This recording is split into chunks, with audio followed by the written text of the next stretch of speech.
Zlurpcast!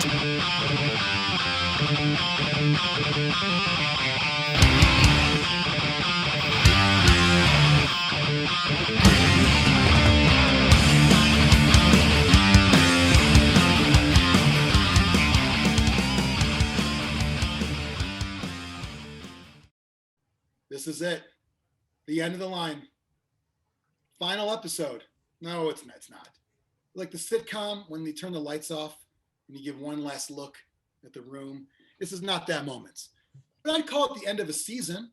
Biran is in the hat, the light blue hat. What's that logo, Biran? It's a Star of David. It's for the World Baseball Classic Team Israel. Are you Jewish? No, but I'm a fan. Of Judaism? Yeah. Oh, cool. Because they're not pushy about it. They don't want you in their group. That's true. Yeah. No one's tried to convert me. No. And I'd say no, but I'd like to be It'd be nice to be asked, you know? In the other blue cap, I believe the Cubs hat? I can't see. Here we go. Okay. We have Xtreme wearing a shirt that you can buy at zlurpcast.net. Oh, Smat, a snowmat shirt as well. Is that white or is that off-white? Or is It's it an off-white. Okay. Is I it naturally prefer. yellowing just from your body oils? Yeah. Okay. Does it cost extra if you want like a warm? Well, I sell them used on the black market. Yeah. Used shirts, used panties as well. Yep. And then we have Mike Valdric in the flannel.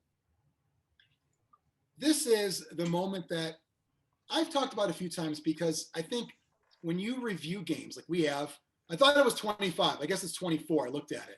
We did 24 review episodes and 25 bullshit, if you will, episodes. So check those out if you have not already. You can pause the tape and go back and check those. And then in a month, come back and watch this one if you like. So we've reviewed 24 games and things happen. Let's talk, before we get into our adjusted ratings, our ratings of the ratings, if you will. Let's talk about how I want to talk about games versus each other. You know, you have to create Mike, what is it called when you're creating things to measure against each other? Is there like a term for that? Standard? A standard, I guess. Yeah.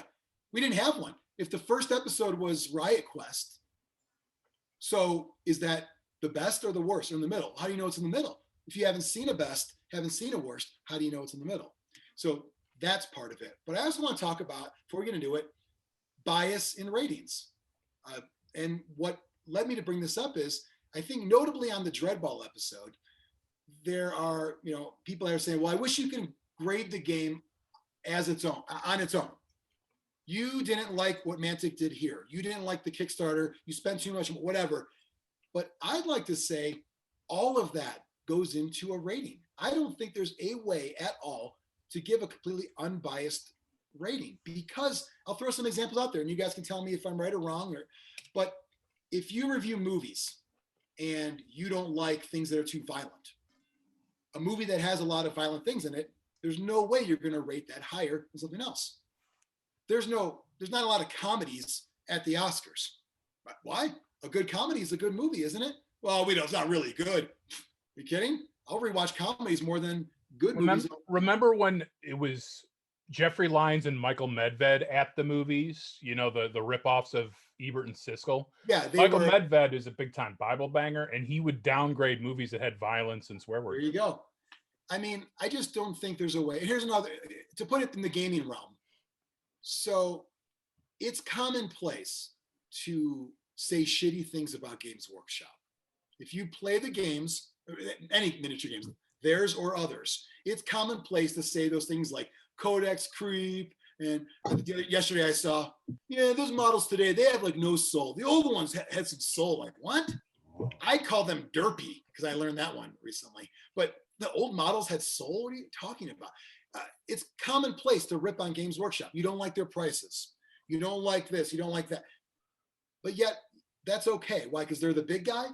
If you say something negative about a company that's, lower on the totem pole, I don't think people like that. And I just think that's wrong. I made a game, Death Path, and people shit on things about that and the way I handle things. And I would be like, hey, I'm just a guy in a room. Give me a break. They don't give a fuck. There's no breaks given. The guy told me, why should I pay $30 for that when I get the X-Wing starter at Target for 30. I'm like, go get the X-Wing starter at Target. So I didn't get any breaks given.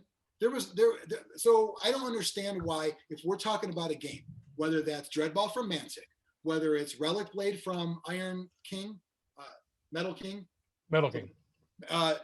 any of those, whether it's Riot Quest, the Privateer Press, I think, like, the company is part of the game experience, just as the game is part of your experience with the company.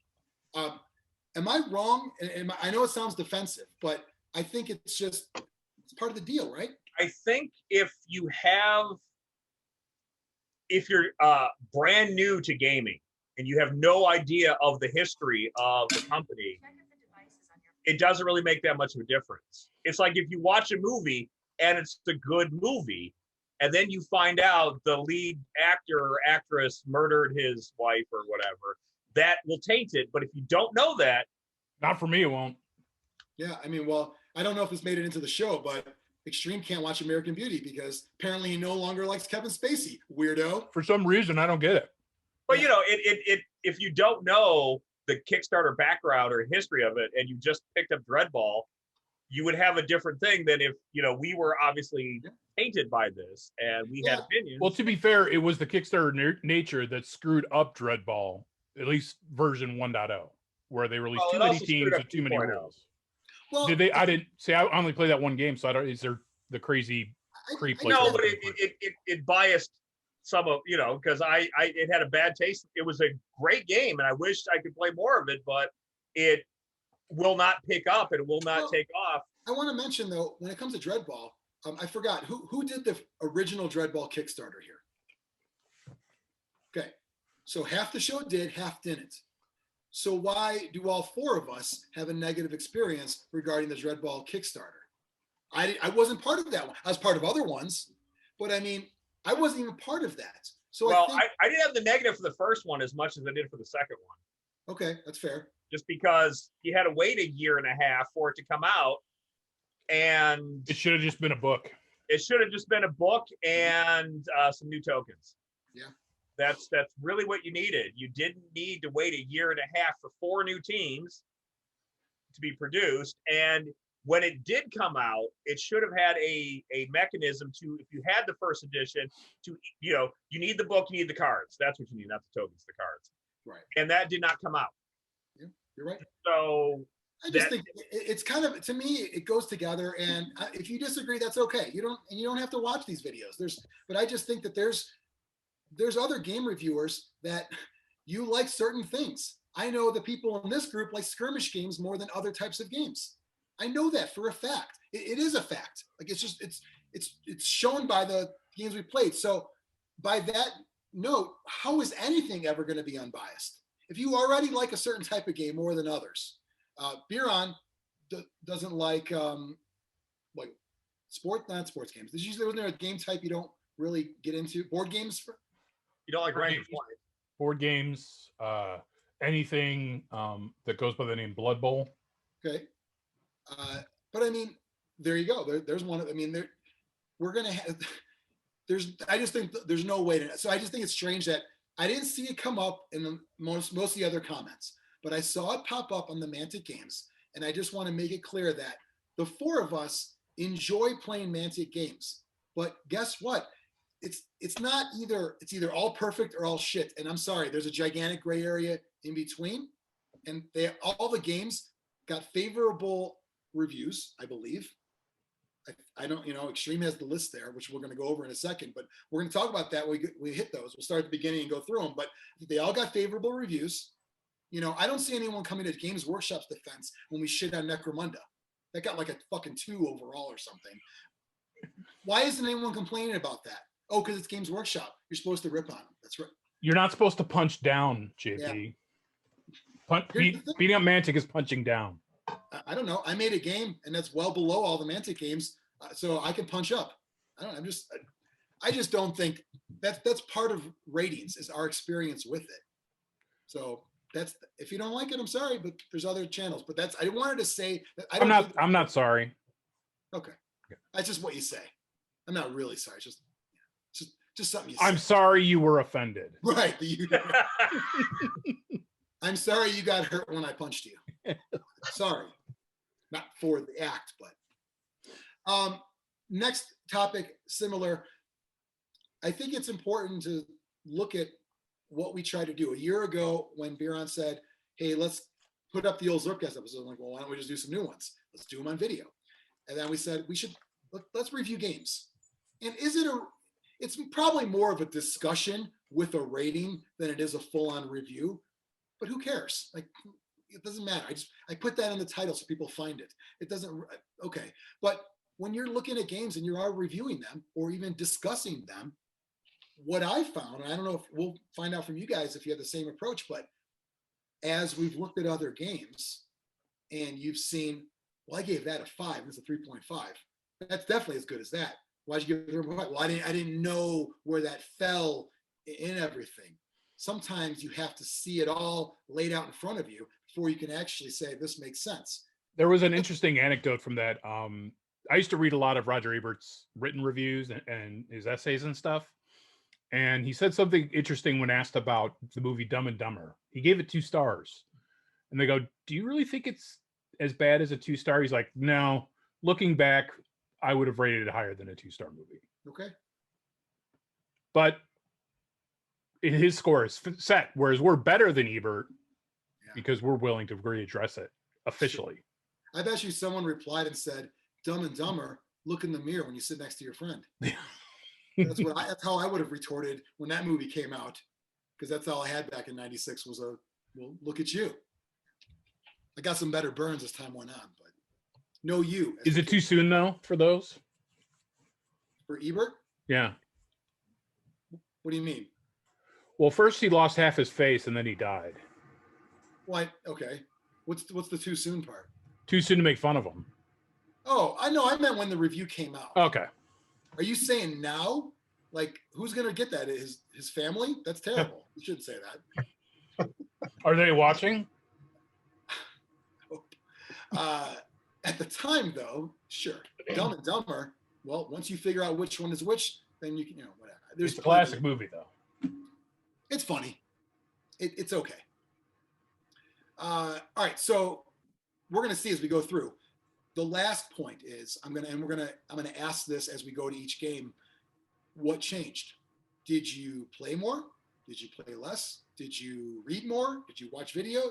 What changed? Not so much the later ones like Space Hulk from last week and whatnot, but what changed? I know COVID gaming hasn't been the same as it was, but I'd like to know why any of us changed our ratings. So I think some new info came out about future plans for games, and some of it is we've reviewed a lot of games, and I'm like, you know what, that game should be higher, that game should be lower. Yep, I agree. So Xtreme is the keeper of the lists, and if I were to list out our roles on this show, he's on the list, he keeps the list, and the list has the list. So there's 3 lists that we have right now. The second one, the one that he's got up on the screen there in the beautiful black bars, very appealing to the eye. Hey, he's colorblind. Give him a break. Then why isn't it red? Why is there a red column then? He doesn't know it's red. That's true. Do you know what I like? He knows it's something. With Google Docs on their color thing, if you hover over it, it tells you what color it is. So it's sensitive to your handicap. That's good. Like the websites that have to be accessible that will tell you what's on the website.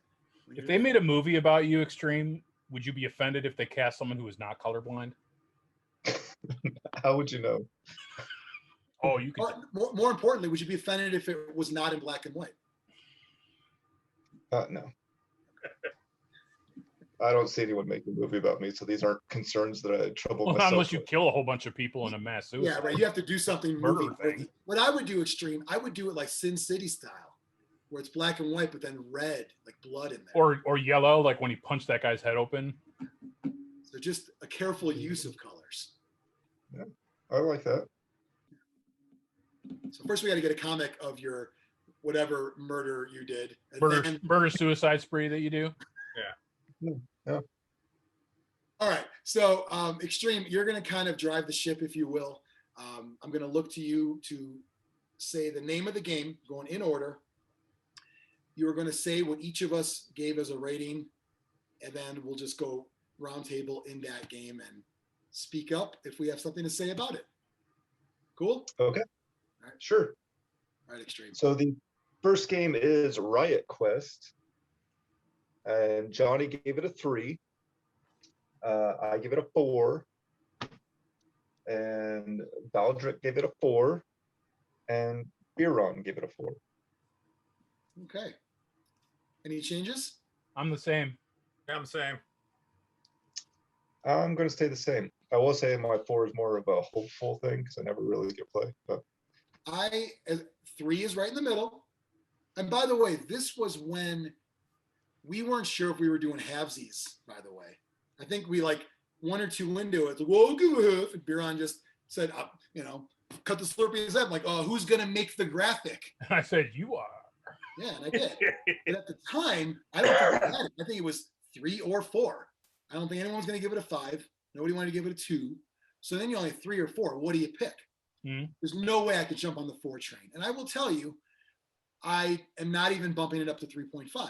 It's going to stay at 3 for me because if that was a year ago and I haven't even bought anything for it or even cared to look it up, how would I ever increase that? You fuckers are lucky I'm not dropping it down to a 2.5. So the original score was a 3.75, and it will stay a 3.75. Okay.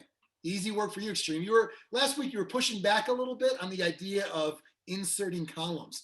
Have you rethought that request at all? He has. I mean, it's all done now, so sure. What do you mean? I'm looking at the live spreadsheet at the same time. Hold on. I don't see that lump that is Todd. He's it's further down. Okay. It was like a nice. There it is. You see it. I was scrolling. I saw a little growth. Yeah. And Biran's like, yeah, that's Todd. That's the Todd Wart. I've never, Todd Wharton named a growth, but it's Thad Warner. Okay, 3.75 remains for Riot Quest. What is the next game? Next up is Warhammer Underworlds. Okay. Johnny gave it a 5. I gave it a 3. Valdric gave it a 3, and Brian gave it a 3. Okay. I'm going to go up to 3.5 on mine. 3.5. Because I actually bought some stuff. So is that what's changed? You bought stuff, or did you? Yeah, I bought some of the what is it, the Beast Grave stuff, and I'm interested in that. And I was thinking, I'm more interested in playing it now than I was when we reviewed it. We'll put it that way. That's one that obviously I gave it my highest rating possible. I played 2 games of it Sunday, and I'm like, it's just still a 5. Like, this is still, it's perfect. It seemed, and I don't know, because it feels like the most non-Games Workshop game ever. The only thing that Games Workshop about it are amazing models. It feels like another company made it in every way possible. And maybe that's why it's a 5 for me still, because it's just, as you're going through, you're building a deck. You still might not get the cards you want. You're still trying to achieve objectives. I'm trying to stop you, but I'm also maybe bluffing. I'm trying to do my own thing at the same time. I'm also trying to kill people because you get glory for that. It has multiple ways to win, which I always like in games where you can try multiple things. It's just still so damn perfect. And there are times when it's very difficult. I still think that if you play a three model warband, as tough as they are, usually they're 4 wounds and they're really good. You lose 1, it's very hard to amass, but maybe you lose the 1 in the 3rd round. There's just so many things about it. And from the time that we reviewed it till now, I think a few more came out, a new set came out. I looked back, there's 28 warbands in the game now. I don't remember how many there were when we reviewed it. I own 12 of them, and it's a nice sampling, but there's something for everybody in it. There's multiple orc warbands, multiple chaos, tons of stormcast. So yeah, I checked, and still a 5. Valdric? Yeah. Staying the same. Okay. I don't see us playing it anytime soon. That's the thing. You don't think you and Katie could ever play it? No. Okay. The deck building aspect, no.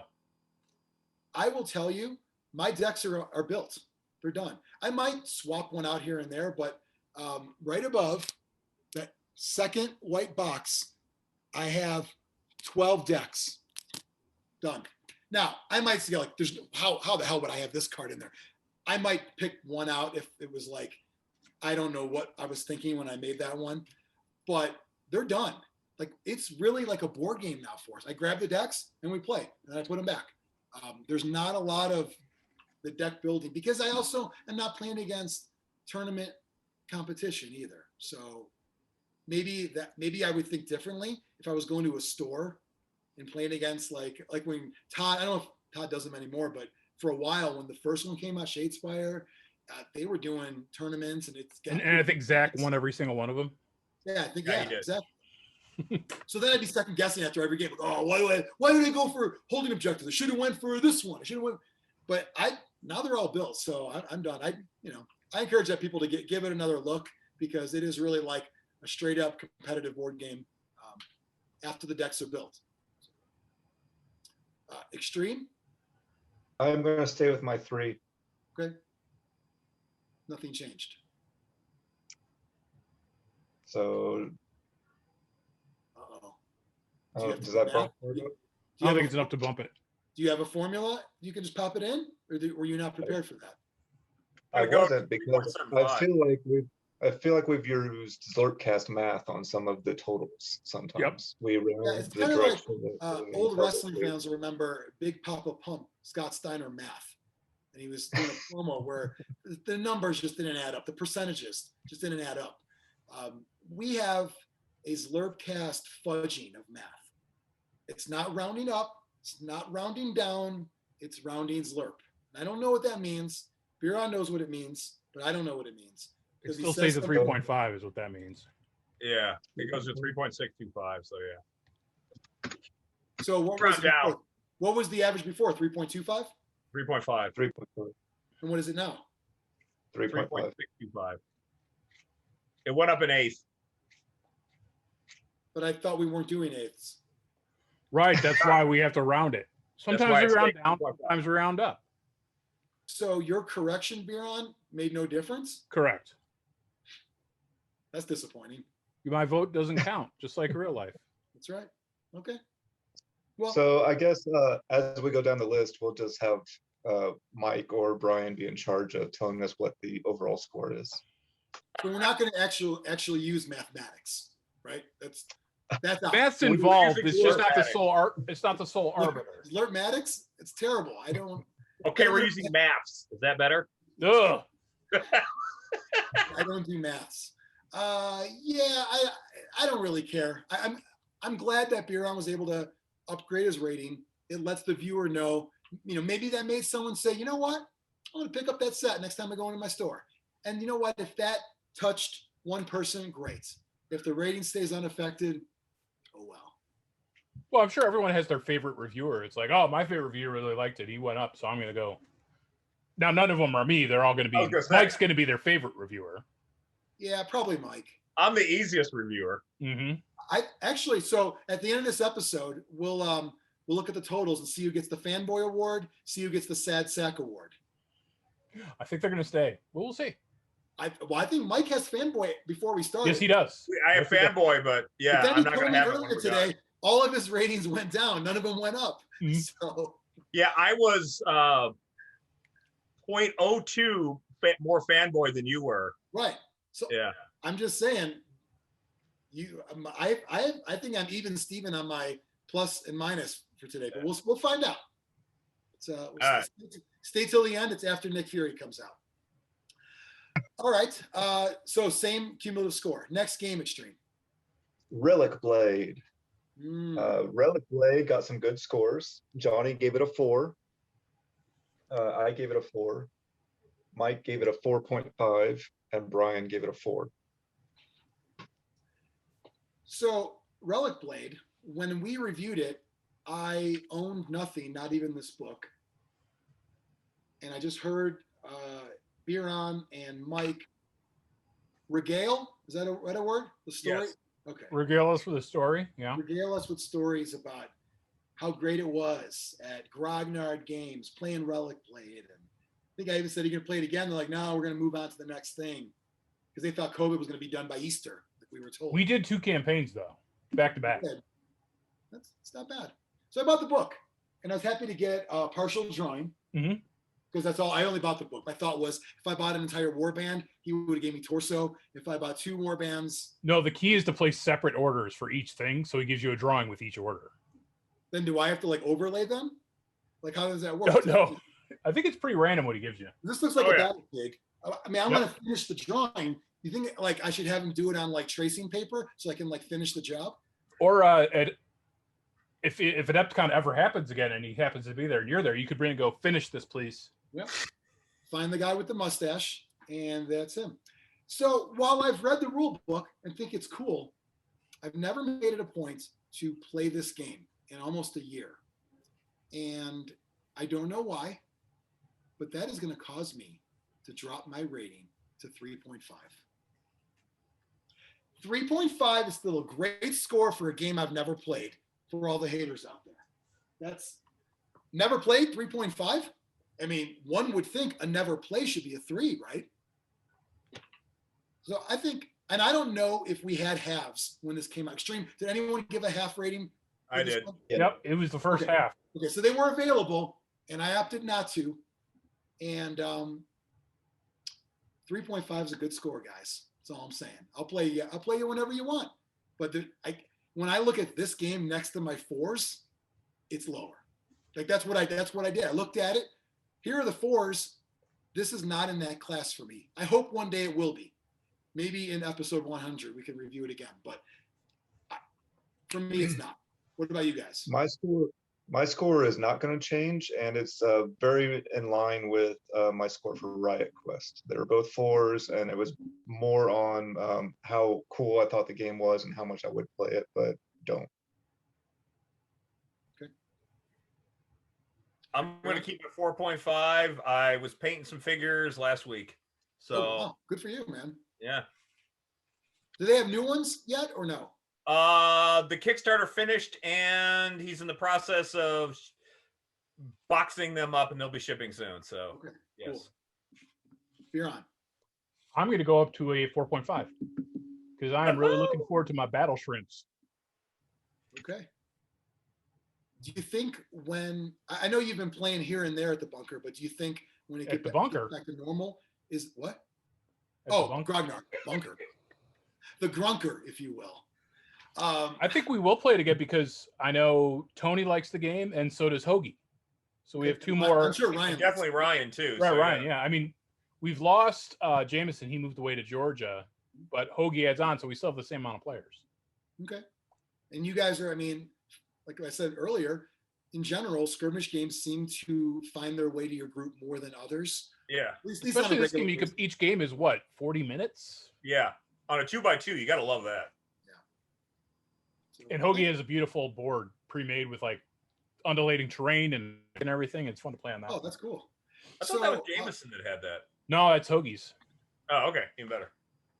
Just Mike thought maybe it was for sale. And yeah. He didn't get it. Not even better because. Yeah. We love you, Jameson.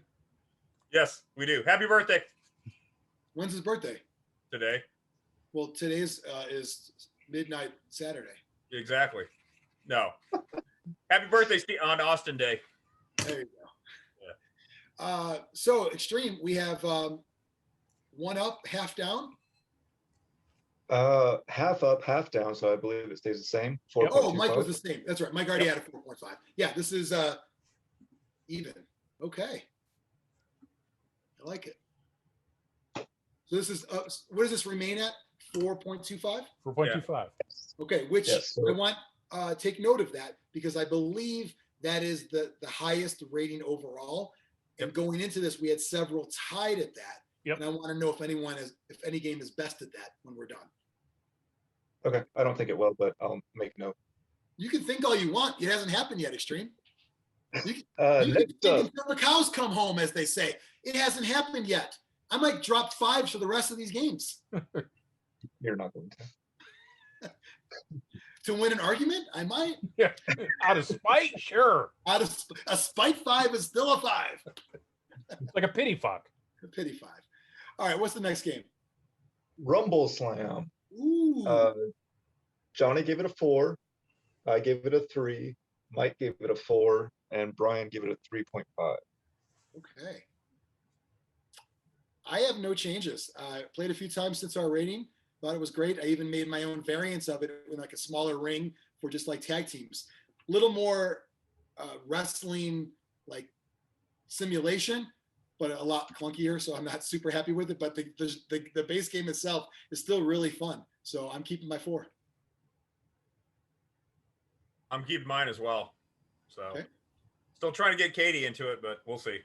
I think she would dig this one. It's I think so too, but it's I think the game is actually easier than the rule book leads you to believe. Yeah, I agree. I don't know why the rule book seems written poorly, like how they list what you can do, your actions. I don't know what it is with the flipping back and forth, but once you play a game and then the second one, not super long afterwards, like maybe that same day ideally or the next day, it's like, oh, this is pretty quick. You grab your dice and do your moves and push people around and throw people out. There isn't as much, like I remember looking like the cheer die and the crowd and this, like, can you go on the outside? And a lot of that kind of stuff. It's just, as a basic game though, it takes one good playthrough to really realize that it's not as complicated. So I think she would like it at some point. I'm actually going to go down to a 3. Okay. You've seen that the 3 of us really like wrestling a lot, and it's turned you off. So yeah. No, I think it was hearing people at Keith's Comics talk about wrestling action figures made me dislike the theme even more. Okay. I mean, they're fantasy races though. So yeah. Does that make a difference? I threw out my ring, my MDF ring. It was in the closet. I'm like, I'm just going to throw this out because I'm never going to play this again. Okay. Right, and I broke one of my models, so that pissed me off too. The models are, you got to be careful with some of them. They're brittle. They are brittle. They are like, I do this now, which is, I hate that I do this, but for any game that has resin models, I really look at the model. Like if their fingers are out, I'm like, maybe I don't like that badass sorcerer guy as much as I thought he would. Cause I know at some point he's going to be down to nubs. Mm-hmm. I hate that I have to do that with resin now, but I actually already envision problems. The newer ones have a softer resin. It's a little softer. I like that for durability, the more floppy. Yeah. The flaccid resin, as I call it. Or is it from Rumble Slam, the new models? Yeah. All the new TT Combat stuff's it's slightly softer, so. And did they switch to square bases? Yes. That's good. Is there a reason for that? So when you're lying prone or you can maintain facing. Yeah, and you can. And again, you're on a grid, so like how Blood Bowl should be. Yeah, as much as I hate to admit it, it's a lot easier if they're on square bases. I'll say it. All right, Xtreme. I'm going to go up to a 3.5. Oh, you bastard! You just don't want us to change the score. Yeah, what you're doing. Xtreme, you should have to say yours first because I don't like that you could adjust your score to give you less work. I don't like that. All right, I'll do mine first. Okay. I did buy a bunch of stuff after we reviewed it, but then it all got moved to my sell pile as well, so I can't bump it up too much, but I was more excited about the game after the review. Do you think is there a chance for you to get into it? Or is it more of just, I appreciate what it is, but I'm still not going to play it?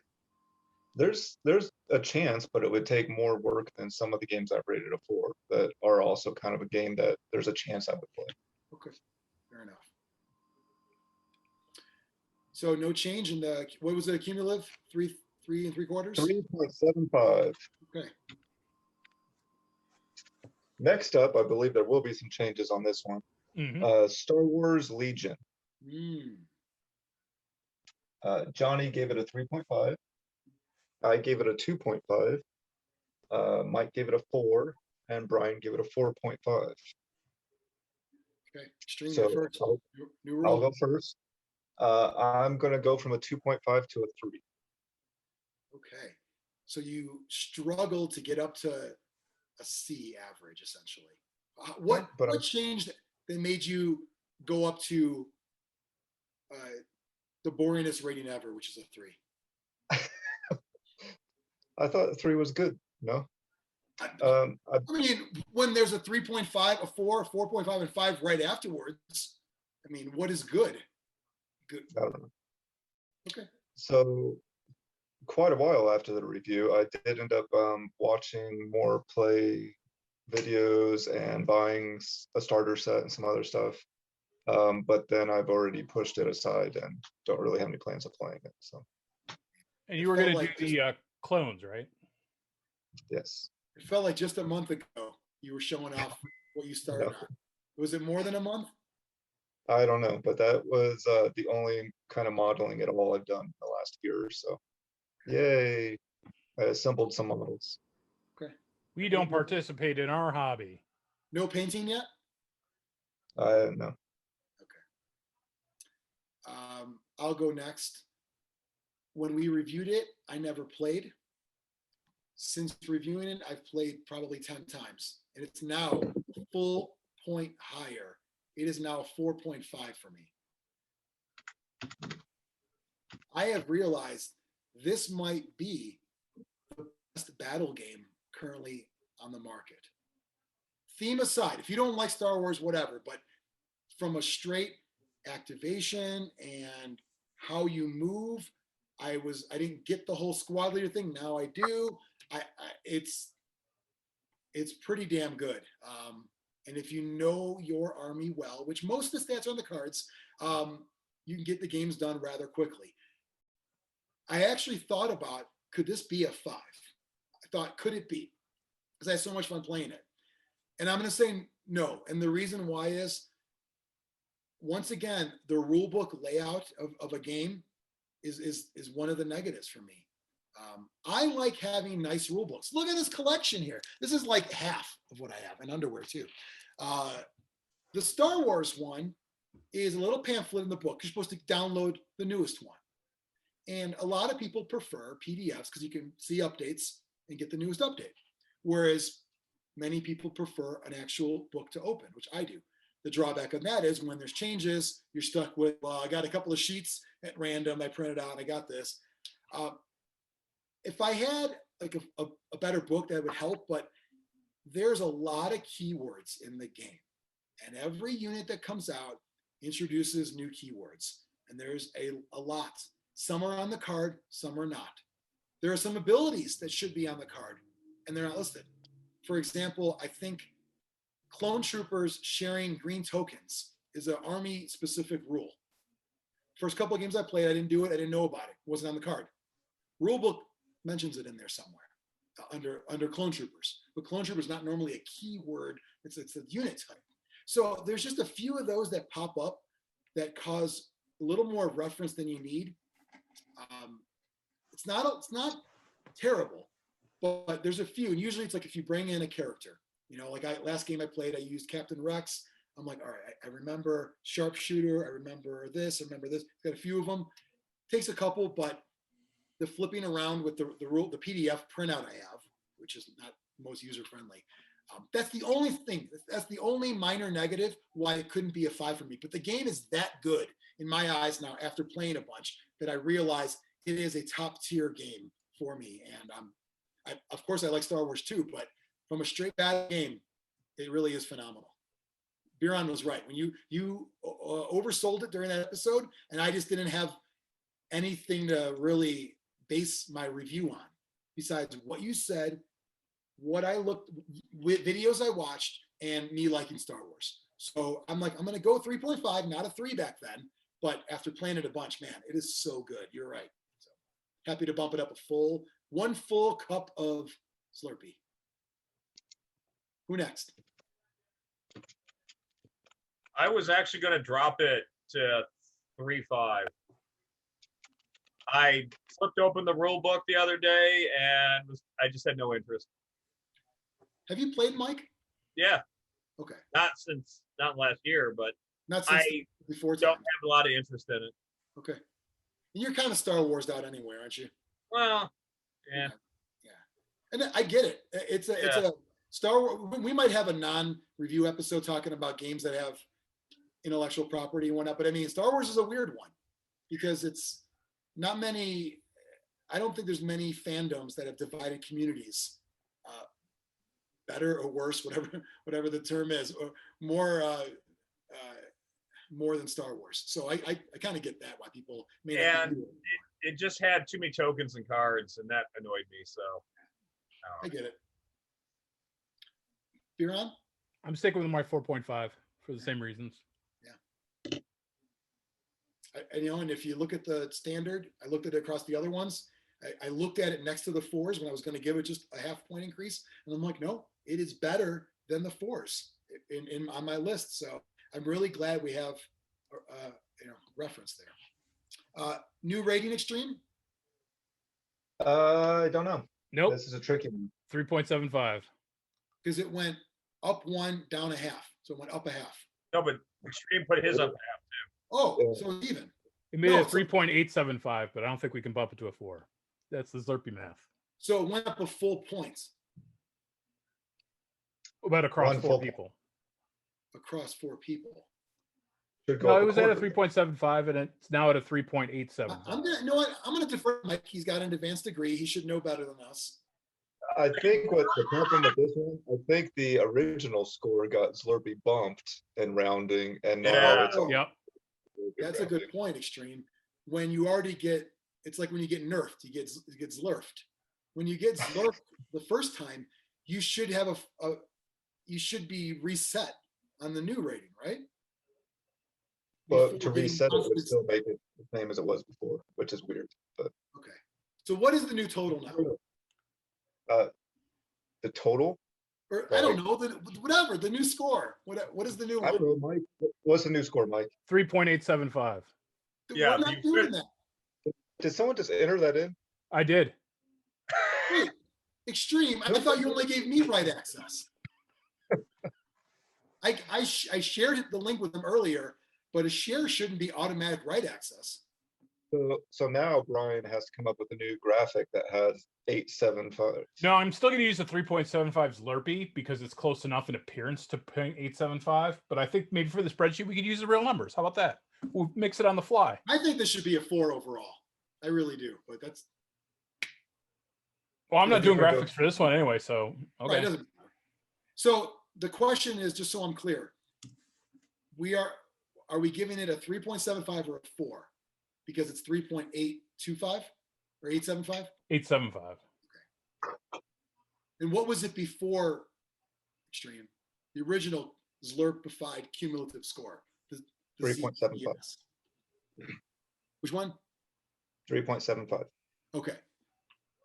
I would think that if the first score is a 3.75 and there was an increase by any amount, how could we allow the cumulative score, even when Zlurpified, to stay the same? Mike, would that be, is there any scientific theory to back the last time we rounded it up when it was halfway, so if you want, now it's halfway again, we can round it up. It seems weird to have a full point increase, but then no adjustment, right? We're drawing the line of best fit. Do we vote? Okay. Who votes for a 3.5? Just checking. I want to make sure there's no shenanigans in the voting. Who votes for a 3.75? Who votes for a 4? Sure. I don't care. I vote for a 3.875. Yeah, I don't see why. It's a spreadsheet that only we can see, so who cares? Yes. Put the real number. I'm not putting graphics in this because it'll take too long. Okay. So these are all real numbers from this point? Yeah. Okay. That's fine. Well, is it a formula in there anyways? I don't think there was a formula because of fucking beer. There's not a formula in there. There's not a formula in there because we've been using Zlurpy math the whole time. So there's no Zlurp formula in the spreadsheet. All right. I think it makes sense because we don't even know what's inside. The next game is Warcry. We don't know what's inside of a Zlurpee. Like, the formula to make one, we don't even know. So no, it's like the 7 herbs and spices. You're not allowed to know. Yeah. Side note, I don't know if it's still the case, but KFC used to only follow on Twitter, I believe 7 people named Herb. Yeah. Right? Am I getting that right? I think it's 11, but yeah, it was Or it. And the Spice Girls. 11 herbs and the Spice Girls. Yeah, that was it. 7 herbs and spices. Yes. That's what it is. Good stuff. All right. Doesn't Deadpool only follow the actor that played the normal guy in Deadpool 2? You mean was Ryan Reynolds follow Wade Wilson? No, the official Deadpool character only follows the actor who played Huggy Bear, the non-superpowered member of X-Force in Twitter. I think you're right. That's if not, he should, but yeah. Yeah, I think you're right. All right, so there we go, everyone. 3.875, which puts it above the 3.75s and below the 4s. That's math. Well, we have to go back and do math on all. I'm doing them. All right. Next up is Warcry. All right. Jonny gave it a 3.5. I gave it a 3. Mike gave it a 3.5. And Brian gave it a 2.5. Starting off, I am going to lower mine a full point to a 2. I have even less interest now. I feel like you guys talked me into a 3 because it sounded good, but really looking at it, it's still a 2 for me. Okay, I'll go next. I'm going to lower mine as well to a 3. Half a point. And for me, half a point is because I'm not in any hurry to play this game ever again. The models are still cool. The terrain is still amazing. And I still like the idea of it. But when you look at it next to my 3.5s, those are games I'm going to play whenever I get the chance. If these guys said, you guys want to play Warcry, I'll say, if that's the only option, yeah, but I'd rather play, and then I give the list of 3.5s and above. So to me, Warcry is down to a 3. Same deal. Okay. I bought Catacombs, and I still haven't read the rules. So there you go. I love the models. I want it to be a good game, but there's just some. I like the dice mechanics, but I think the abilities you get just aren't worth it sometimes, and it's there's some really cool, innovative things about it. The doubles and the triples and all that stuff. Yeah. I just don't know. Maybe it's because we've talked about a lot of other skirmish games, especially fantasy skirmish, and now it has to be judged accordingly. And I guess if you didn't play things like Relic Blade and Frostgrave and other, I guess if you didn't play those, Warcry is not too bad. But when you know there's other stuff out there, I mean, I could even give Kings of War Vanguard a 3.5 over the 3 here, possibly. You know what I mean? Like, you're judging it on a fantasy skirmish level, and I think it's going to suffer because of that. Yeah. Biran? I'm going down a half point to 2. I just, thinking back, Wow. I just have no interest. Wow. Full downward spiral. Yeah. Ouch. I didn't think that was going to happen on any game. So that's interesting. Yeah. We're all trying for the Sad Sack Award. I get it. In the system. New rating, anyone? Apparently we do this new thing. 2.25 then, right? No. 2.5. 2.5, yeah. Yikes. That's not good. No. Okay. I really think the biggest detractor was that scenery I bought with the steps you can't put anything on. Oh, I forgot about that. Oh yeah, I put them together immediately with the video, the correct way. Yeah. But I totally forgot about that. That just Do you know clusterfuck do you know what I like about? Do you know what I like most about the new Warcry score? That puts it lower than Blood Bowl now. We haven't hit Blood Bowl yet, though. For now, it is. Yeah. That's the I next said game. for now. That's why I had to say it now. You know what? Bask in I had it. to say it now. Bask in it for a full minute, because we're hitting Blood Bowl now, and you better get ready. There we go. Blood Bowl is next. Jonny gave it a 3. I gave it a 4. Mike gave it a 3. And Brian gave it our only 1. He did that to be a dick. Like, come on. It's kind of a thing for me, though. It's part of my raison d'etre. Is my hatred of Blood Bowl. If you didn't give it a 1, you think somebody could almost call you out? Yeah. Oh, you talk a big game, but you're full of shit. Right. I can see that. Like, it's kind of like that person's like, no, I thought you said you like this band. Yeah, I want to go and see them in concert. Like you're forcing it. Mhm. Now you said you liked something or you didn't like something.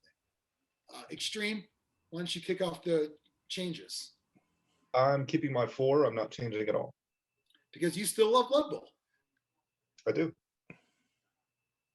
Would that be the first game? If you had just snap your fingers, and instead of removing half, we gave you another half, and that half was an awesome gaming club. Is that the first game you bring up to him to play? He'd be kicked out. If you You don't bring that shit around here. I don't know. That's a very interesting idea. Like if I could just snap my finger and have a pro gaming club willing to play anything. You got a few cool people. You're like, anyone want to do a Blood Bowl league? Like if you could do the WandaVision. I don't know. I'd have to think about that a long time. There's a lot of games that I would play a lot more of if I could just snap my fingers like that. For sure. I would love to film like a parody called Extreme Vision, where we go through the And we're all and Vision touches like, please make me stop playing Blood Bowl. Yeah. You go up to one of us like, I hate this game, and we know the truth. I think it'd be great though. Instead of the eras of TV though, it's the eras of the games that Extreme has played. You can see how like we really felt. I like that.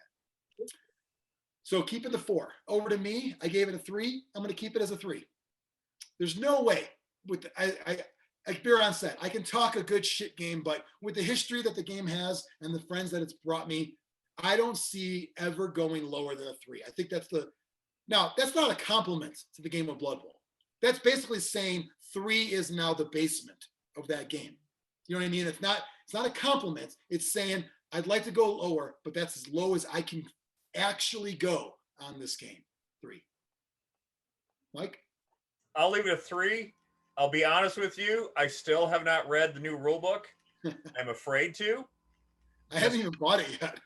Well, I bought it. It's not different enough to be different, but there's some subtle changes that are going to irritate me and it's going to irritate me not because the change was made, because I didn't notice the change. I'm going to play the old way. And yeah, I've seen a few things like that mentioned already, and I agree. Like I think we talked about it a little bit, but it's like there weren't enough changes to bring new people in that didn't like it before, and there were changes that are just going to piss the people that already liked it off. I didn't understand the reason for the new edition. I can see that being the assessment because as I said before, I think during the episode, I would love it if the full game got a restructuring of rules to bring it up to speed with games we're used to now. It didn't do any of that. So all you're doing is pissing people off or hoping they just go with it. Those are your 2 options. They added the new stat for passing, which was cool, but then they nerfed passing. So you're not going to do it. And so, yeah. Okay. Mike, let me ask you, you haven't even read the new rule book yet, but you are also still known in the community as an organizer of things. I know. I'm going to have to. Is there a chance? I mean, I don't know what's planned for the year, but like, if there's a Gen Con and there's Blood Bowl, are you? No, I already said I'm not doing that. Oh, but there will be Chaos Cup, but I will not be playing at Chaos Cup, so that will be that. So. All right. But I'll still have to know the rules. So you're going to have to at some point. You're waiting until someone tells you. Because I'll be the guy walking around that they have rule questions about. So yeah. As long as Mike knows how to do ball scatter in Dreadball. Dreadball? Yeah. It's the wall. Where's it go, Mike? Blood Bowl went up. No, Biran, did you change yours? Yes, I went to a 1.5. Oh. Because I like the new Underworld All-Star team. Wait, so just so I'm clear, Biran, are you making changes live and Extreme's looking at them getting surprised? Because there's one too many cooks in the kitchen right now. Who's the cook? I don't know. I'm making live changes that I turn around and look, and other changes are being made. It's chaos. Yeah. Okay. I thought Xtreme was the cook in the kitchen, and Biran was merely peeking in. I'm like Remy in Ratatouille. Okay, that's a good role for you. Yeah, so, the new was it the Underworld All Stars? I like that. I like the new teams that are coming out as far as the look. I like the rule book. It's a fun read. So I had to give it a little bit of bump. I can see that. I'm gonna get the rule book. It's a good rule book. and it's a fun read. Blood Bowl is always a fun read. Oh, and the art's fun. It's yeah, the tongue-in-cheek nature it tickles me. And they're actually going back to that. The new star players are more tongue-in-cheek. Do you think Mike will ever allow the men in tights to claim their rightful spot in the Chaos Cup? Oh, heavens no. Because they weren't men, they were elves. That's not why they said no. They didn't like it. Not at all. It was a joke name. Yeah. Okay. New score, Xtreme? 2.875. Wow. No longer. Well, it wasn't the lowest before, I don't think. I think Necromunda was the lowest game before. Yeah. Oh, yeah. You're right. Yep. Yeah. I mean, we haven't hit it yet though. But Blood Bowl it's with the lower ones, but it is not the lowest. It's in the below 3 club. Yeah, that's a unique club to get into.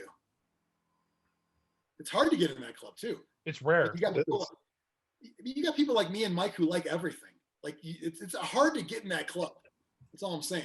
It's like, like they say in being a heel in wrestling. Sometimes it's harder to make people actually hate you. It's hard to make a bad game sometimes. I know it seems weird to say, but well, a game has to be at a certain level for us to even have enough interest in reviewing it. That's true. You're right. There's games that won't even get to our stage, if you will. Yeah. Okay. So 2.875 for a game that it brought Mike a wife. It brought most of us lifetime friends, and it's still in the basement. Yikes. Well, next up would be a modernized version, I guess, a little bit. Blitzball. Mm-hmm.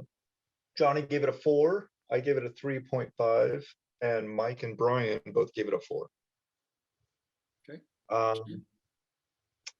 I'm going to increase mine to a 4. Ooh. 4 from you is like a Schomburg 5. Yeah. I think the only reason I gave it a 3.5 initially is because I didn't want it to be even with Blood Bowl, and I don't think that's a fair measure. So for a more honest score, I'm going to give it a 4. Because you were clearly biased, right? Yes. You unfucked yourself, as JP would say. Yeah, forgot about that. Hashtag unfuck yourself. Thank you, Biran. Got to bring that. Maybe a shirt? Yeah. But you can't wear it to like Disney though. You can, like we always say, you can. Right, you can. You can't. Physically, the shirt will go on your body and you will walk through the gates. But you are also open to what happens next. But I'm wearing a mask though. Right. It says unfuck yourself. Yeah. I think maybe Epcot's letting you get away with it there. I don't know why. Does our vendor make masks? They do. There's Zlurpy masks on there. Oh. Yeah. I think it's just the like Xtreme's logo there. The standard. Yeah. Yeah. It's like maybe $15. Go buy one, everybody that's watching. Because masks are still a thing. We didn't know they were going to be a thing. Still a thing. So Xtreme, you've raised yours to a 4. Mm-hmm. Okay. I'll go next. Mine will remain a 4. It is still a fun game. It is still better than games that are 3 or 3.5 or below. And I played it a couple times since my rating, and unfortunately, nothing I noticed could bump it to the 4.5 elite level tier for me. I think that the game is competitive. It's fun. It's back and forth. Both players, I mean, we'll have some laughs, but it's still a little, what's the word? Like, and people who love this game is probably going to hate what I say, but like kind of shallow in like the rules department. Like just, it's a fun board game because that's what it is. I don't think it's at that level. I know people that love the game probably don't like me saying that, but it would have been cool to get a little more into the little more meat on that bone. Meat on the bone, that especially that football-shaped bone that makes me really feel like it's football. Has anybody bought the second edition? Yep. Yeah. So I'm the one that hasn't. Okay. Comes with different size cards. Thank you. But more cards for more teams come in the base game. Yep. So I think there's 8 of them. I could be wrong. It might be 12. I think there's 8 team cards in the box. Yeah. So you could keep playing the first edition, but it's got updates in the rule book. A few minor things were just clarified in new cards. Still never came out with a card pack. Thought that'd be a cool release. We talked about that in our Blitzball episode. I mean, why not another pack of more things to do? You can, but I don't know how the game's doing. I saw a guy the other day post in the Blitzball fans group on Facebook. He walked out with 2 bags. Yeah, Barnes & Noble was blowing it out. I noticed one of my Barnes & Nobles never got 2nd edition. Oh. Yeah, Martin, the one in Schaumburg didn't either, so. Never got it. Which could be a good thing if they're abandoning Barnes & Noble. Maybe, let local game stores carry it. That'd be nice. Maybe Toys R Us will pick it up. Yeah. It'll be available at Venture. I cannot wait for that. I bought Tapes at Venture back in the day. All right, so Xtreme went up to 4. I kept my 4. Mike? I'll keep it 4. Okay. For all the reasons. Okay. Yeah, I didn't. You don't have to say anything. Yeah, nothing's changed. I played it since we reviewed it. I had a good time, except for an argument. Does Katie play that one? What? Does Katie play that one? Yeah, she's played it. The only thing that sucked was we had an argument over. Oh, that's right. There was the pickup action or the pickup and prone and all that stuff. And did we finally definitively confirm that Tony was right, that the bullshit was the bullshit, that you can't move past guys that are down? No, you can. Okay. If you're prone, a run action could happen next to you. Yeah. Okay. Yeah, that was what we always said, but there was some strange wording. Yeah. Did that get cleaned up in 2nd edition? I never even looked. Yes, it did. They did, because I think there was an issue with like prone player versus player. Yeah. They also read the clarification for it wasn't where you thought it would be. So was it about like player as in I'm the player? Was it one of those? It didn't say that it said if you move by a player. It didn't say because there was another one about catching a touchdown. It's like on that player's action. Like, do you mean me or the guy catching it? So I got to blow an action on that guy to catch the ball in the end zone. That's a game where, and that's another reason. I don't know. Yeah. Not in my house. But if playing with others, you would have to. So you have to make sure you save an action for that guy. But there's a few, like that's another, I don't know if it's ever going to get to a 4.5 for me because there's a lot of like, that's weird. If we never played Blood Bowl, we would never have that bias. Right. Already. But we've all played Blood Bowl beforehand, just like the people who played Dread Ball after playing Blood Bowl. You're going to have a built-in things that cloud your judgment of that game. So. I'm gonna stay at 4 as well, mainly because I wish they would have done more with it. Unless they release a 3rd season with like, here's literally every team that's in Blood Bowl is now in Blitz Bowl, and here's the official rules, and here's a season of a deck of cards for season 1, a deck of cards for season, like new seasons come out as decks. Yeah. And do that. So it'll stay at 4 for me. Okay. New score? A 4 on the nose. It's 4 on the nose. All right. Why, if none of us? Oh, it's because Brian went up. Yeah. All right. Streams. All right. And I can handle that one. We got a 4. We got a 4. A 4 and a 4. It's a 4. He was Zlurp math. Zlurp math can't fuck that. Zlurp couldn't. Yeah. Look, 3.92. No, it's 4. Okay. Next. Next game's a fun one. 40K. Jonny gave it a 4. I gave it a 1.5. Mike gave it a 4. And Brian gave it a 4. And I have to say, I collectively think your scores are all BS. But I'm going to stick with my 1. Why are we BS? Why don't you explain yourself? I question the integrity of your high 4s on all this. Like, I don't think you all like 40K as much as you think. I do. I will tell you, I do. I think if you were to ask it's me, an all-encompassing hobby. It's not just the game you're playing. It's the entire hobby. I agree with Biran, but I don't even want that defense. Okay. Like, I'm like refusing my legal counsel right now. I'm defending myself. If you asked me to review this game on editions 4 through 7, I guess, I don't think I'd have a 4. But as the game, yes, it's all encompassing, Biran, but I'm still playing this game. 8th and now 9th edition of this game are fun to play. It is a fun game to play. with the right person. There's some caveats. That's why it's not a 4.5, and why it definitely will never be a 5. With the right people, it can easily be abused, but I'm playing power level. I'm allowing things like, sure, yeah, go. That's the way to play this game. This is not a competitive game on the tabletop, nor should it be. And if you think it is, that's probably why you get mad about scores in this game. It shouldn't be like that. You're supposed to have some fun with the models of this universe that you've decided to take part in. It's still a 4 for me. I play this game up with people here in Colorado. I play it with my wife. It is a fun game. And you're currently collecting for it still. You're still buying like Eldar stuff, aren't you? Still buying Eldar, and I got a gas cult for Christmas. I mean, I'm still getting stuff. Like, and I'm still buying books. I'm still buying things. Brian, why do you question his joy? Yeah. I don't know. Do you just not want anyone to be happy? No. Not happy with 40K. Xtreme, I'm totally fine with you questioning it, but just know that we've known each other long enough now where I would tell you if I'm bullshitting. It's probably never going to get to a 4.5 ever. But I still will play this game with the right people. I'm going to put the caveat in there, but it's still a lot of fun. Is it as good of a battle game as Star Wars Legion? Fuck no. And that's why my rating now shows it.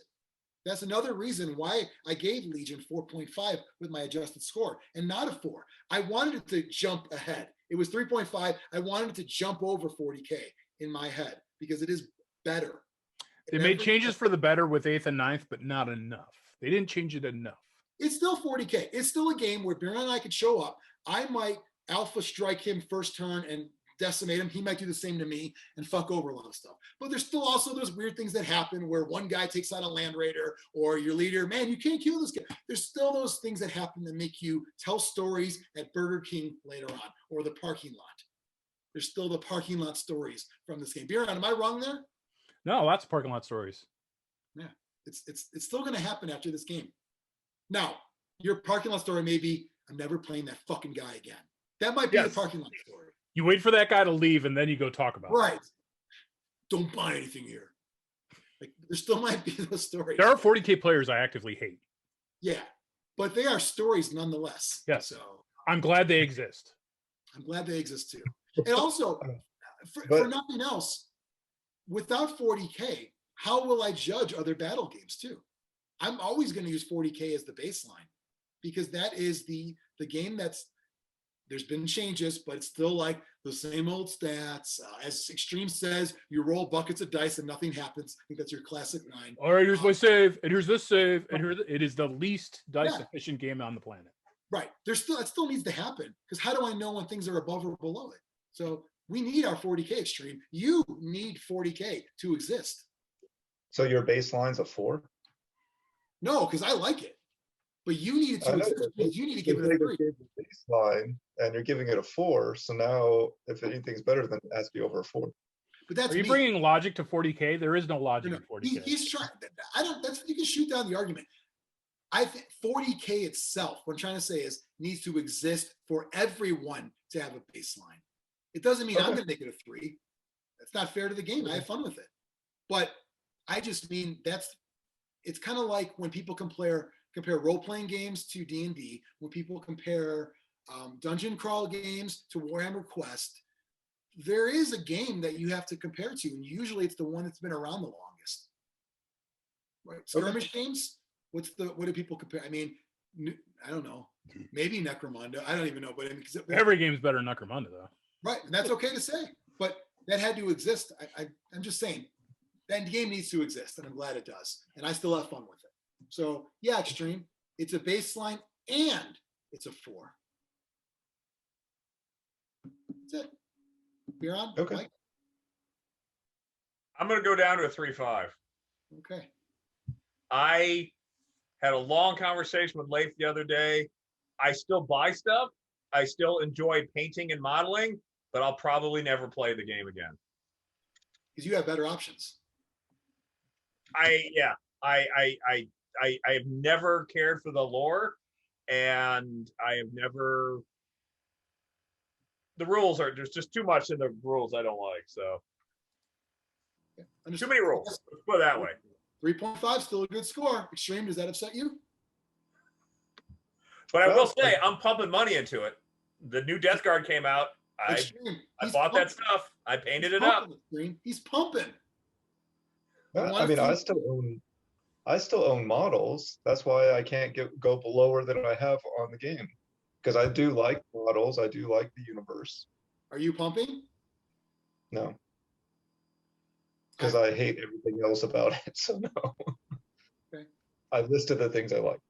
I still say, if you and I were neighbors, we'd be playing 40K. With me only. I hope that I would talk you into playing a different game. Well, you would have to play 40K in order for him to play one of your weirdo games. Right. I would. You don't have to talk me into playing other games. I'm already down with the other ones. But this is one of the other ones. I would like to think if you were my neighbor, we'd play Dead Zone. Ugh. We would. We play everything. But with 40K models. Every game on the list that's a 3 or higher, we would play. For my 3 or higher. I don't care about your scores. Because yours are all personal. All your scores have scorn associated with them of some sort. It's a sneering 1.5? Yeah, it's a fucking sneer. We have cheers, jeers, and sneers in this show. And I'm actually going to be like Mike and go down to a 3.5. And I think it's because I was flipping through the, what is it called? Armageddon? Is that the big one? Apocalypse. And I'm like, if they made 9th edition with these rules, then it would go back up. Yeah. I'll be honest with you. I would rather play Apocalypse or Epic over 40K any day. I would love to play Apocalypse, though. I have not actually played Apocalypse, but I have read the rule book after purchasing everything. Half price, thanks to Gragdar Games. And I bought all the card sets. It looks pretty badass. Yeah, it does. And you don't have to play Gigantor battles. You can, and it's smooth enough to play with Titans and big tanks and all that, but you can play with a 2,000 point 40K army or 100 power level 40K army into Apocalypse and be fine. So, it doesn't look like they've kept up support. I was disappointed that the Sisters of Battle are just a download and there's no cards. I'm a card fan. I like cards in my games. On the card. I put it on the card. I have printouts of those. Double-sided. No one wants printouts. Nobody wants printouts. I want cards. I pay money, good money for cards. Anyway. Yeah. All right. So Xtreme new score for 40K is what? 3.125. Okay. Still above a 3. But Still barely. not in that sub 3 club. Yeah. Okay. Next is Dreadball. Jonny gave it a 3.5. I gave it a 3. Mike gave it a 3.5, and Brian gave it a 3.5. Tell you what, before we get into it, not a single score under 3. Nope. If we truly had some disdain for Mantic, wouldn't we have scored accordingly? You'd think. We would have scored really low on Warpath if it was out yet. I've never played. I've only heard things. No, we played the beta, remember? Yeah, you played the role of a beta during that game too. It was terrible. I think Pat hit all his guys in a fucking house. And I'm like, oh, there's no rules for how to go inside of a house. Fuck. I'm immune.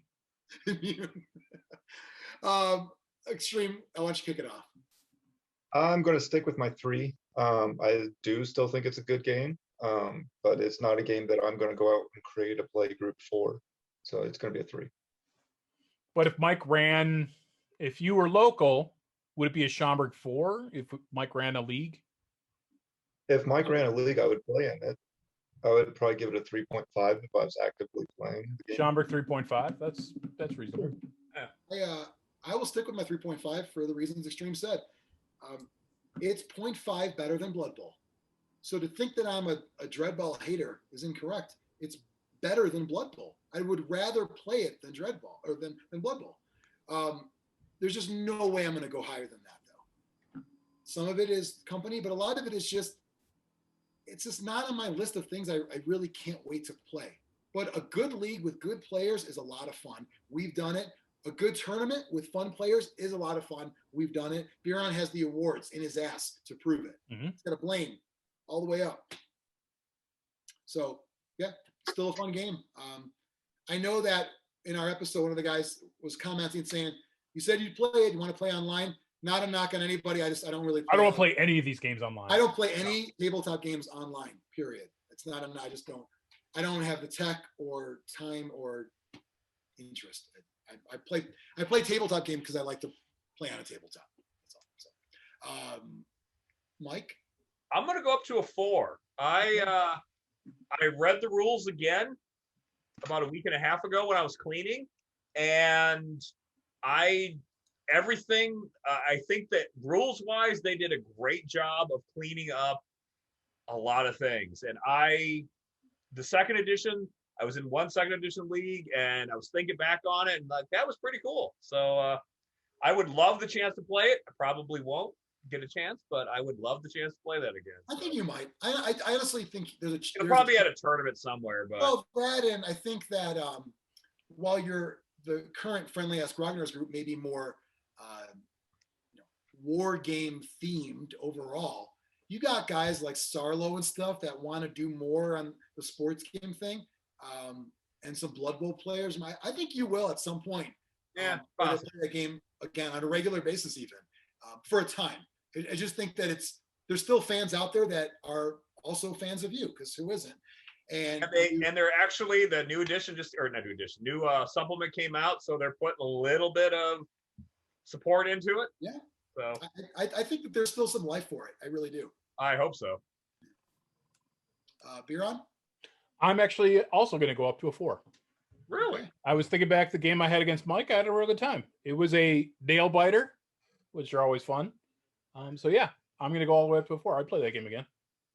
Even though you can't figure out how scatter ball works? Well, that's why I only play with Mike. Yeah, exactly. He's right there.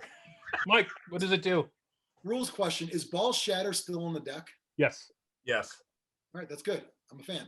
I want that in Blood Bowl, frankly. Oh, it should be every other card. I want a 7 on the kickoff table to be Ball Shatters. How about I that? want Ball Clone. That's my favorite. Extra ball? Extra ball. It could be useful. I don't know where you'd put it in the sack. That's my favorite new rule in Blitz Bowl too. That's a good one. That's an endgame card though, right? No, it's if you don't move the ball forward. If you have card possession, was a new addition to the rules. Yeah, you have to advance the ball. If you don't move, I think it's if you don't move the ball forward. If you start with it and you end with it, and you don't move the ball forward, if you had an opportunity to go forward. Yeah.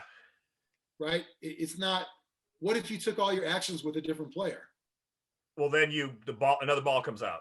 Okay, because you could have spent one on the guy with the ball. Yeah, that's great because that makes you really think, do I want the ball? Yeah, that, but it's and well, it also makes it feel more football-y. So yeah, and the fans ain't got time for your shit. Right, they don't got time to practice all day. I think that's what it called. Is that what's called? The fans ain't got time for your shit. I don't think they ain't got time for this or something like that. I think they say shite. Yeah, they say shite. Yeah, but anyways, moving on. All right, so upgrades from Mike and Biran. Yep, 3.625. That's a big jump. If I was converting that, 3 3/8, I believe, or 3 5/8 rather. 5/8, yeah. All right. Next up is Super Show. Ooh, okay. Jonny gave Super Show a 4.5. I gave it a 4. Mike gave it a 4.5, and Brian gave it a 3. I think I'm going to stick with my 4. I still really enjoy this game. In the environment that I would currently play it is the same that I played it when I have played it over the last couple of years, with a select group of people with the cards that I own, and I'm not real concerned about buying all the new stuff. Did you keep some stuff? Yeah. Okay. I have quite a bit still. Okay. I have a Blanco Diablo set and a Cactus Sax set. I made. Hey, are you Polo's dad? Can you send him a message? Did they call you Mr. Polo? And you're like, Mr. Polo was my father. Please. Call me Blanco Polo. Call me the white chicken. Over to me. I am going to actually 4.5 is a bit high. That is an elite tier. I'm going to drop my 4. And it is still a fucking great game. This binder filled with Super Show cards and player sets. All these decks are all pre-made decks. I've got 12 of them of wrestlers pre-made. Aren't they all pre-made? If you play it your way, yeah, I don't like that. But I went and I fished out cards I wanted. I'm like, oh, I need that, I need that. Here's kind of the issue, and I talked a little bit about this during the episode, and I know there might have been 1 or 2 comments about the, oh, give the community a chance. Like, I'm in the community. Xtreme, myself, and Mike were in the community before many others were in the community. So it's not about that. It's just that group is it's become less and less about the game of Super Show. And I know, and I'm not going to dock it based on a Facebook group, but if you are getting into this game, it's a little weird because you have people insulting each other and these promos. There needs to be a separate like LARP group for people that want to do that. I'm looking for rules questions, what's coming out and all that. Here's the other thing too, and this is similar, but the bigger reason why I dropped it at half a point. Like I said, I still love playing the game. It's a blast. I have not been, I like the wrestler Sabu. I just realized you couldn't get him. You only get him if you're part of their events and stuff. They just put him on the website. I'm like, great, he's $50. Why is he $50 when everyone else is 15? Well, because it's more rare. I thought we weren't doing the whole rare thing. Artificial scarcity. Yeah. Saw a New Japan Pro Wrestling set go up. Oh, I want to get that. I'm going to get the heavyweight one. It had 3 wrestlers I like. $50 for 3 wrestler sets. That's not bad. I could do that. Gone before I even knew they were up because I wasn't in their Twitch live stream that talked about what was going on. And I don't know what's going on. Could I spend the time to get involved in that? I could. I just don't want to. I have plenty of other games I'm playing, plenty of things I want to do. I'm a casual Super Show player. And I feel that sometimes the community is not for the casuals. It's for the hardcore. And I still want to feel welcome in that. When you said that you didn't want to judge the game based on a Facebook group, I think it's fair in this case because that's the main source of news from the company too. Yeah. Like there is nowhere else to go. Like you have to go to this Facebook group. Yeah, thank you. Yeah, I felt better about judging it based on the being in the know than on the group itself. But it's still the same. It's the same thing. If you're not, it's become like we joked in our toy episode that the Zlurp Nation got. If you don't know what you want before it comes out, you ain't gonna get it. And that's kind of how I feel sometimes with Super Show now. I play with a lot of independent wrestlers that I like, but it kind of sucks that I don't feel right about shelling out 50 for Sabu because it's on the website, and I thought they were all going to be 15. I don't like that I couldn't even buy the New Japan set because it was sold out immediately. I just feel that there's a lot extra cards that are involved now. There's a lot of cards that are stop things that are unstoppable, but I don't even have anything that's unstoppable to begin with. So I'm like playing at the amateur level and not the pro level, and that's okay. I don't mind, but I shouldn't have to have my collection suffer because I'm playing at the amateur casual level. So I'd like to see it be a little more inclusive for casuals, and it's going to be easier to get more people into it if you do that too. So 4 is still a great score. Don't get me wrong, but I can't give this a 4.5 any longer, unfortunately. Mike? I was also going to bring it down to a 4. For a lot of the reasons you said, maybe it's just me. It's gotten, even before COVID, it kind of got beyond me with all the special cards and the promos. And some of these promos are, a little OP, if not a lot OP. And now I have no idea what even people are talking about anymore. And but like you said, it's still a fun game. Katie and I still play it occasionally. For good or bad, it got her back into wrestling, and probably for bad. Else has dominated her life and my life as well. So yeah, Super Show was really. I remember you telling me that during our episode, and it's pretty amazing. That it got her. A couple things got her interested, but then Super Show just was the thing that said, "No, I'm going to start watching Raw every week," and boom, And you guys, I give you guys credit. I mean, you follow independent, which they're difficult to always be a part of and be into. You guys go to shows, you support the indie wrestling, and it's crazy that it all started from a card game.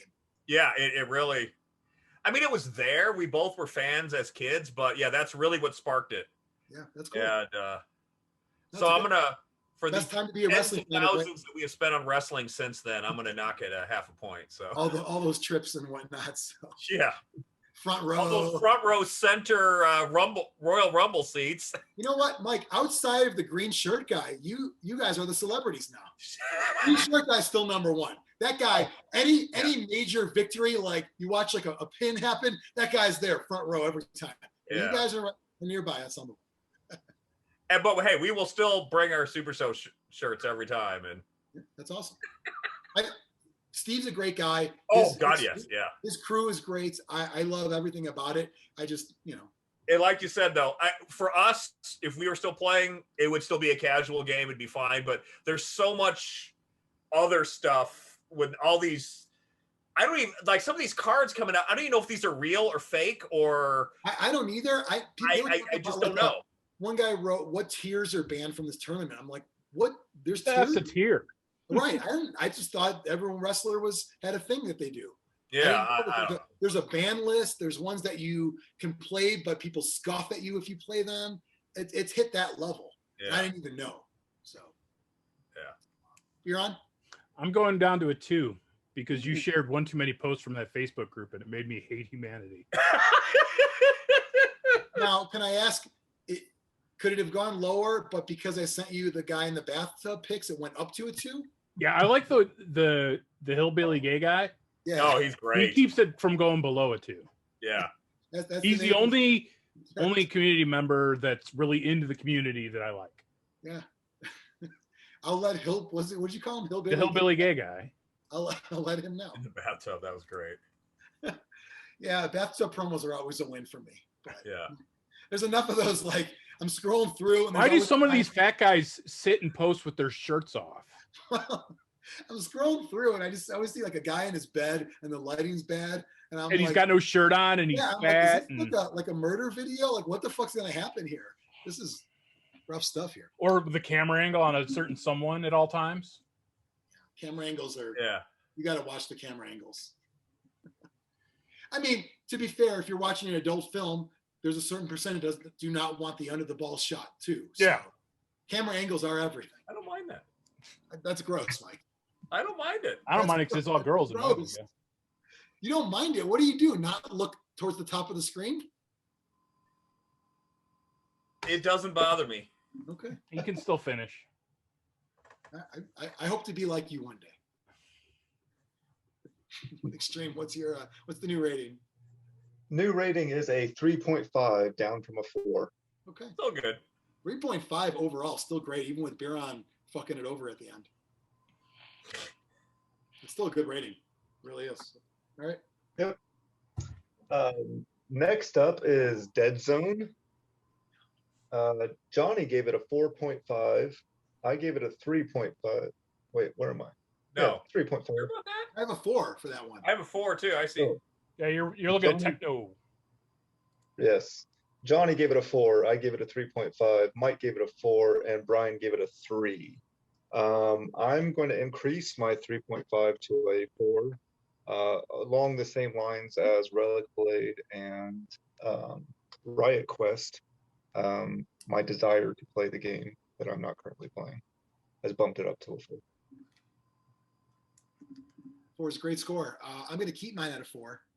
I was just thinking the other day about playing it again and how, yes, I glued my terrain to wood tiles, but most of them I glued where you can still, like if I were to put like some marks on there, I can still make squares because I started on the outsides and the tiles are 12 inches and every piece of terrain is 3 inches. So if I really wanted to not play this game again, I would have said, fuck it. I don't care about that.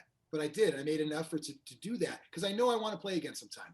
It's still a fun game. I most likely would play the game with like Necromunda models playing Dead Zone rules. It's probably how I'm going to satisfy both games' need. Still going to be gang warfare and theme of Necromunda, but rules probably will be cubes in Dead Zone. And that way I kind of satisfy both the need to play both games. So I'm keeping mine at 4. I will keep mine at 4 as well. I would love to play the game. I'm getting out. Mantic for Kings of War is doing a lot of the Ratkin right now, and they're repurposing a lot of the Vermin models. So I'm going, these are really cool models. So I would definitely play it again. And I would love Ratkin are for Kings of War and Dead Zone, right? What? The Ratkin models they're designing to play in fantasy or sci-fi settings.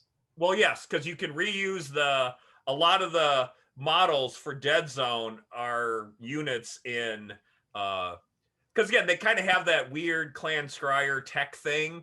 So yeah, you can use a lot of the same models. So it's kind of fun. It's almost like I mean, if you use the what is the Caradon, the Age of Sigmar dwarves, Caradon warlords, yeah. So like in the right game, those could easily slide into sci-fi setting. Oh sure, yeah, totally, yeah. No, I kind of like it. It's fantasy with a twist. It's kind of steampunky. Yeah, I'm okay with that. I wanted to like them so much, but for whatever reason, I could not get into painting them. Those dwarves, you mean? Yeah, but the concept I loved. So I'll tell you, they're one of my favorite warbands to play in Underworlds. There's a lot of fun to play because the one guy has the little hot air balloon. I don't know what they actually are, and he can just zip across the table, whereas everyone else is kind of stuck. And they're a lot of fun to play in that game. Biran. I'm actually also going to go up to a 3.5. Oh, you only had a 3 before? Yep. Yeah. Oh wow, I'm surprised because you were into it when we played the campaigns. You yeah, right. I was just a Mantic saltiness. There was a little stink on that one. Yeah. But like you said, I would play it with probably either Necromunda or 40K models. Yeah, I think so. And I'll tell you, depending on the model, they're not all that bad. I like my Plague, but I think the Enforcers have aged the worst. There's something that needs to be designed. Like when the game first came out, it was like 2013, I think, or the Kickstarter. Like there was a lot of promise to the line of Reds. I thought would have been really cool, and it just kind of, you look at it now, it's the same starter set, and I don't know. Yeah. I would like to see a little more on the model side by them, not just like I don't care about those mercenaries or the star players essentially. I want new factions. I want new models in the factions. They did a few here and there, but I think rules wise, I mean, hey, I'm in the rule book twice. Yeah. You look on Board Game Geek, I'm a designer of it, but it's a great set of rules. I just think that the setting, I would tweak it for my own personal taste, and that would be Necromunda setting. So, put them together, you have a 7.5 from me. Or 7, whatever it is. All right, Xtreme, what's the new rating for Dead Zone? 3.875. All right. It's a good score. What is next? Tech Noble. Jonny gave it a 4.5. I gave it a 3.5. Mike gave it a 4.5, and Brian gave it a 4. Okay. I am going to stay firm at my 3.5. Okay. It's a high score for me, and it's going to remain a high score. It is so good. It really is.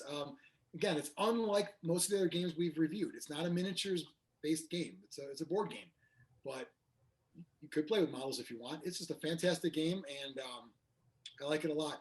I just don't.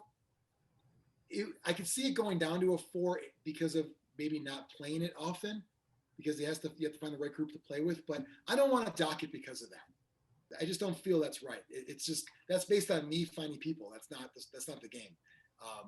I also could play this game with a normie. I could play it with a guy at work who likes football. I can't do that with any of these games on my shelf. So Techno Bowl will remain a 4.5 for me. You mentioned not playing. you mentioned not playing games online and recently, and I totally agree with that. I don't want to play any games online either. This game, though, I could see playing online. Yeah, it probably would be the closest one to doing it online. I agree. I have a feeling it would be, I would just be awkward, but who knows? I don't, as far as like, because part of the game is, the card mechanic. Moving. Yeah. And the flip and all that. So, yeah. I could see the idea of it. If I had to, this would probably be one of the first ones. Yeah. Mike? I'm going to keep mine at 4.5 for mostly the same reasons you did. Again, this is in my garage, and every time I go out to the garage, I see the box and go, "Oh, I missed that," cool. Or I wish I could get Katie to play that. So yeah, it was like you said, it was so different from any other game we had played, and yeah, it was just really fun, and I miss it. So, cool. And again, it came with all 32 teams. I know. You can't. I like that in our episode about it. There's the guy comments. He's like, I was one of the hobos who asked for all the teams. I know, because there was that discussion of cubes or not cubes, but you can still make them. I'd love to see. I don't know if any progress has been made from people like the 3D print side of things, but I'd love to see some spark catch on. I think Brent had some other ideas at some point, but I did download. I think I bought. It was either free or I bought it for like minimal, like $10, like the League pack.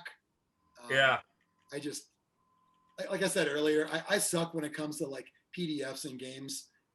I forget what I have. I don't pay attention. When there's a book on a shelf or a game on a shelf, it's a lot easier for me to look at it than it is to go through files and be like, oh, I have rules for that. But I think they're doing something with it at some point. We'll see.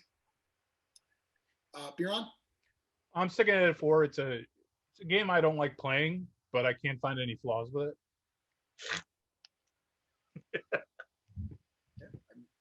No flaws, but you don't want to play. No. Okay. So that brings the score with no changes. It went down because it lost Slurpee math. It lost the so Slurpee it is math. A 4.125. Xtreme, where were we? Next up is Frostgrave. Jonny gave it a 4.5. I gave it a 4. Mike gave it a 4.5, and Brian gave it a 4. Wow. I put this in the same category that I mentioned before with Relic Blade and Riot Quest, and I don't know, there's another game I mentioned in there, but it's going to stay at a 4. Okay. Mine will remain at the very high 4.5.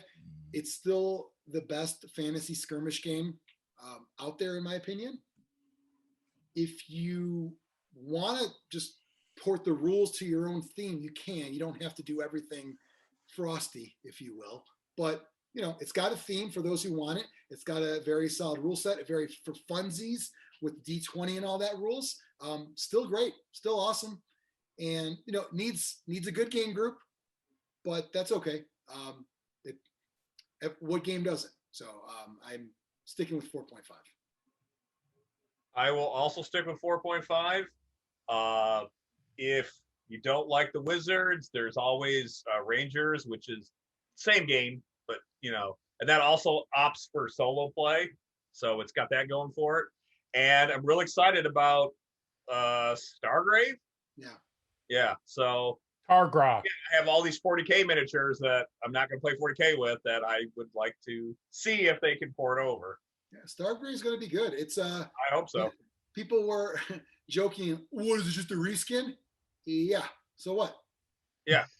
So what? Like,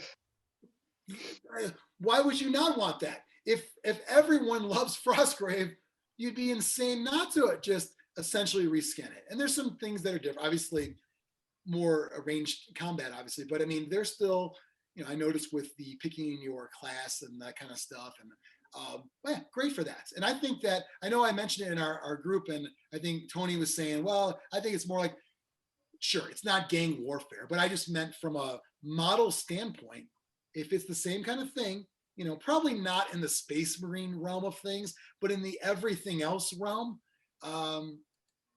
pretty cool game to do that with. So I'm looking forward to reviewing that, hopefully in the coming months. Biran, Frostgrave.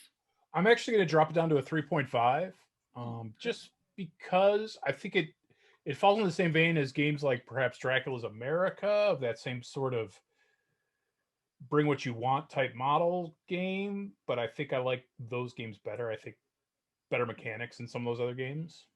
But I am also looking forward to Targra. So are you saying you like games where you need their models, or I don't understand. I think that the D20 system I'm not a huge fan of as well. Yeah, I think what drew me to it when Mike first brought it up with us was the fact that it's like you're doing all combat in a role-playing game. And like that's the fun part for me. So it's easy to draw people in with that, but I can also see why someone wouldn't like it too. Oh yeah. Because it is all over the place. And yes, my little archer guy might take down your barbarian if I roll a crit or something. I don't know. So that I can see that. It's unique enough where it can't be full on mass appeal. Everyone loves it, but a lot of people do like it. I'm glad it exists for, making a sci-fi version. So Xtreme, new score. 4.125. Okay. Still taking a second fiddle to Relic Blade, right? Yes. And is that the highest still? No, Technoball. No, actually, Technoball went down too, didn't it? Went down, I think.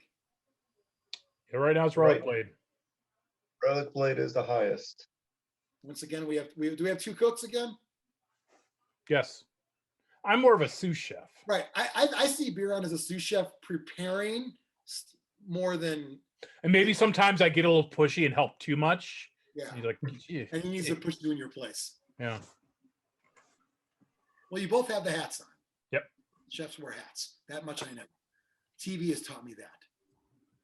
Okay. Next on the list, Marvel Crisis Protocol. Jonny gave it a 4.5. I gave it a 4. Mike gave it a 3, and Brian gave it a 4. I am going to lower mine to a 3.5. Not because of anything the game did, but when I compare it to my other scores, I have less of a desire to play this game than some of the others. Okay, fair. It's a very valid point. Because again, we have these skirmish games that are going to be compared with each other. I'm going to keep my 4.5. It is still a great game to play. I'm still buying stuff from it. I still want to play more and more. It is, if you play with the same characters for a while, you start to learn things pretty quickly, which means you don't have to spend a ton of time researching. And even when you do, it's on the card. Oversized cards. Gotta love them. They got everything on there right for you. It is an outstanding game. And with that theme and that IP, as long as that keeps cranking on, I know they got like ownership changes and whatnot, right? Aren't they? Yeah. Or was that Legion? It's going to. Oh no! It's Asmodee's taking more. They're taking Legion, right? Oh, I had it reversed. Okay. Right. You got endless amounts, and they're also going to start doing. They already did it with Black Widow. You're going to have multiple versions of characters based on wherever. And I'm cool with that. You're at that. That's cool. And they've even they're adding more affiliations that for things like they're doing this thing where I love when companies do this, where they actually have a plan and timelines and they're planning for things. So I just got She-Hulk and it came with an A-Force affiliation card. I don't have all those models. I don't even think all of them are out yet, but they're planning for things. And I like that. There's going to be fan favorites, I think, that come out at a certain point as far as like Thunderbolts. And, I was asking because I picked up Wolverine and Sabres. I'm like, I would love a Weapon X faction. Like, they're doing stuff that the fans want. And I think it's great. And there's endless amount of characters to do it with. So Thunderbolts would rule. That would be great. You know who was once a member of the Thunderbolts? Everybody? Stingray. Yeah. There's not going to be a model for him, though. Oh. In maybe 3 years? I don't know. Yeah. After everybody gets two.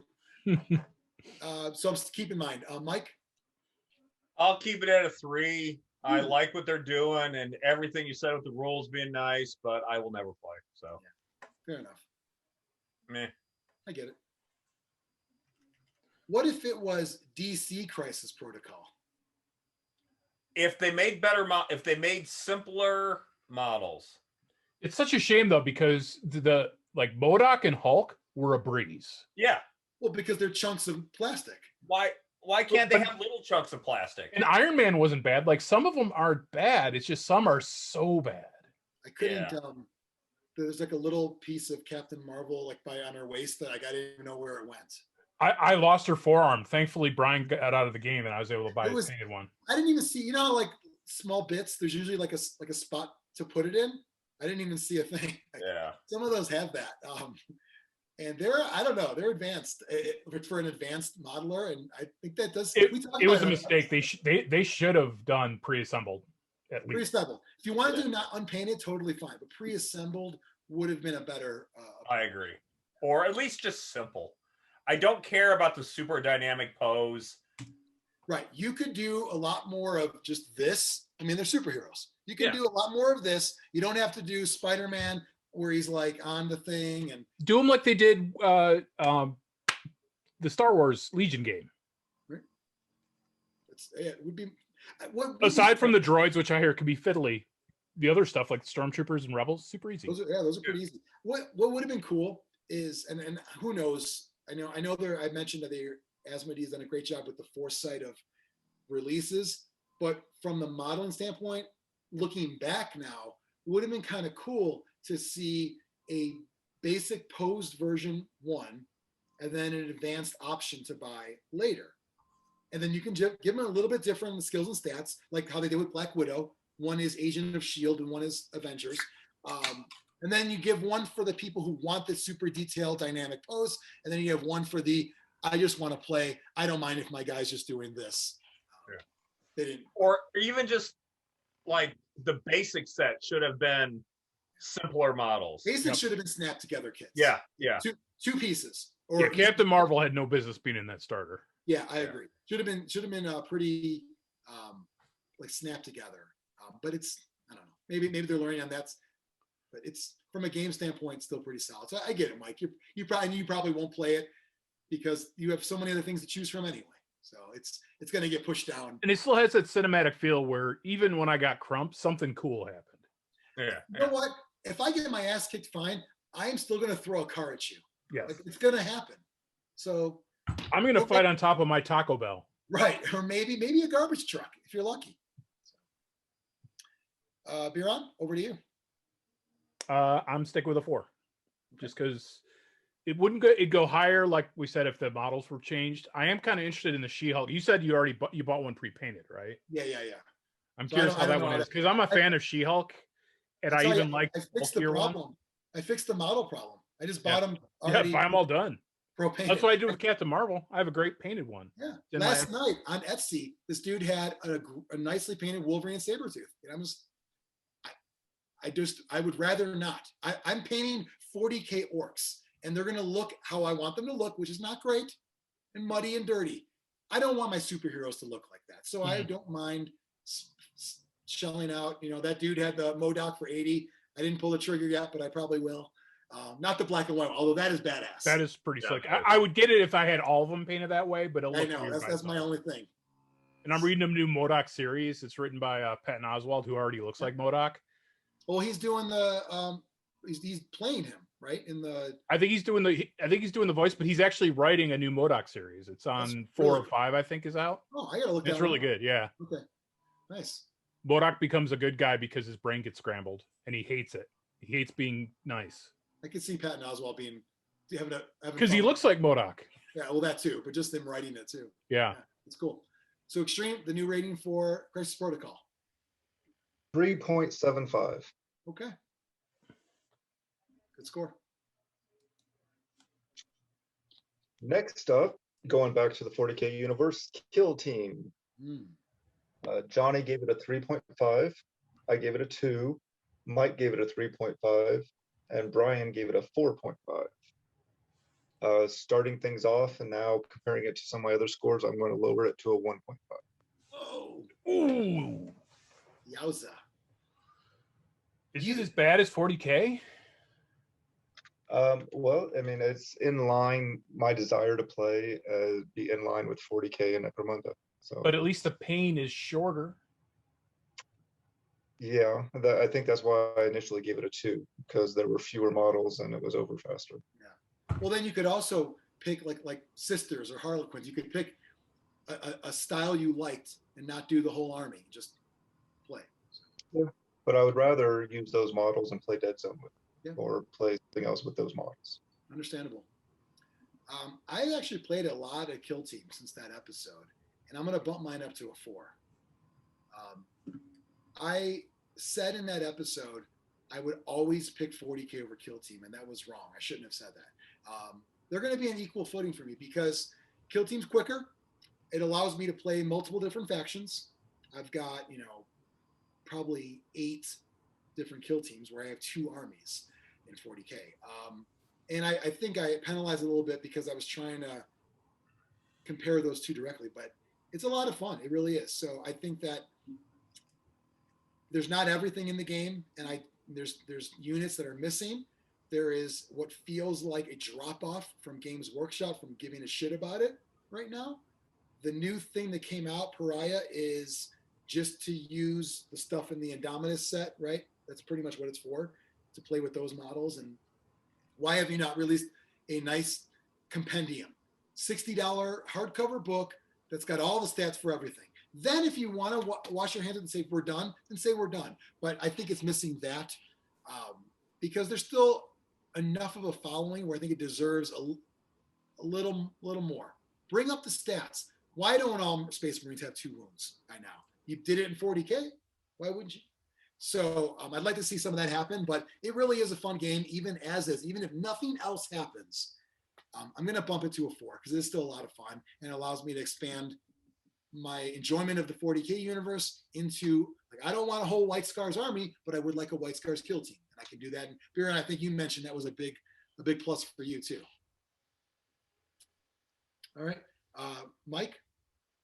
I'm going to lower mine to a 3, mostly because, like Xtreme said, I would rather, there's so many other sci-fi skirmish games I'd rather play.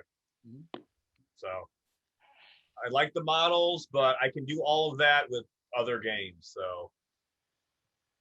Okay. Biran.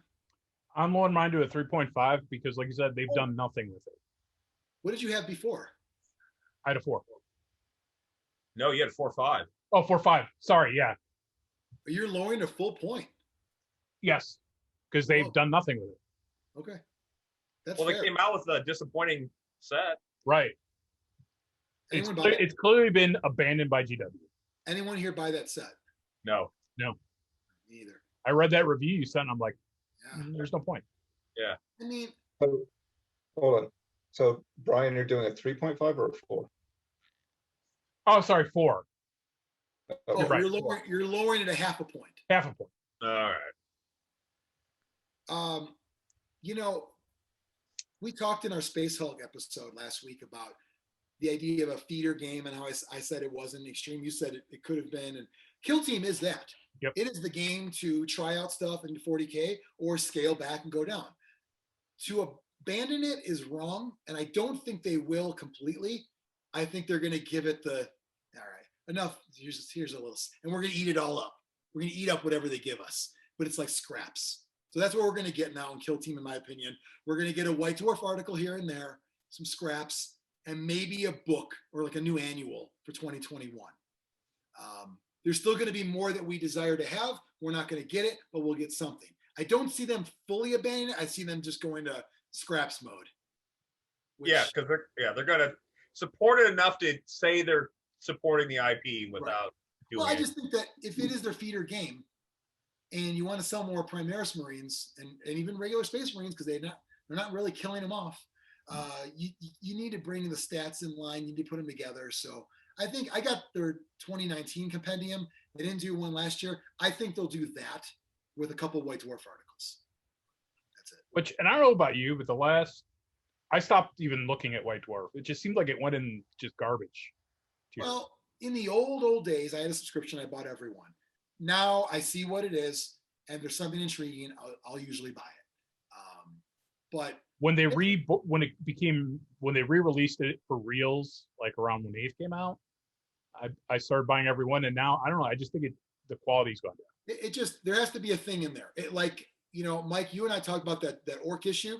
That's the only, that issue was so good, and I bought a couple of them since then, and it's like I want it to be as good as that issue, and it's just not. It's not. Yeah. You know what else is in that issue, which is great, because I bought a 5-man Harlequin squad. They actually have updated Harlequin rules in there for kill team or for 40K, one of the two.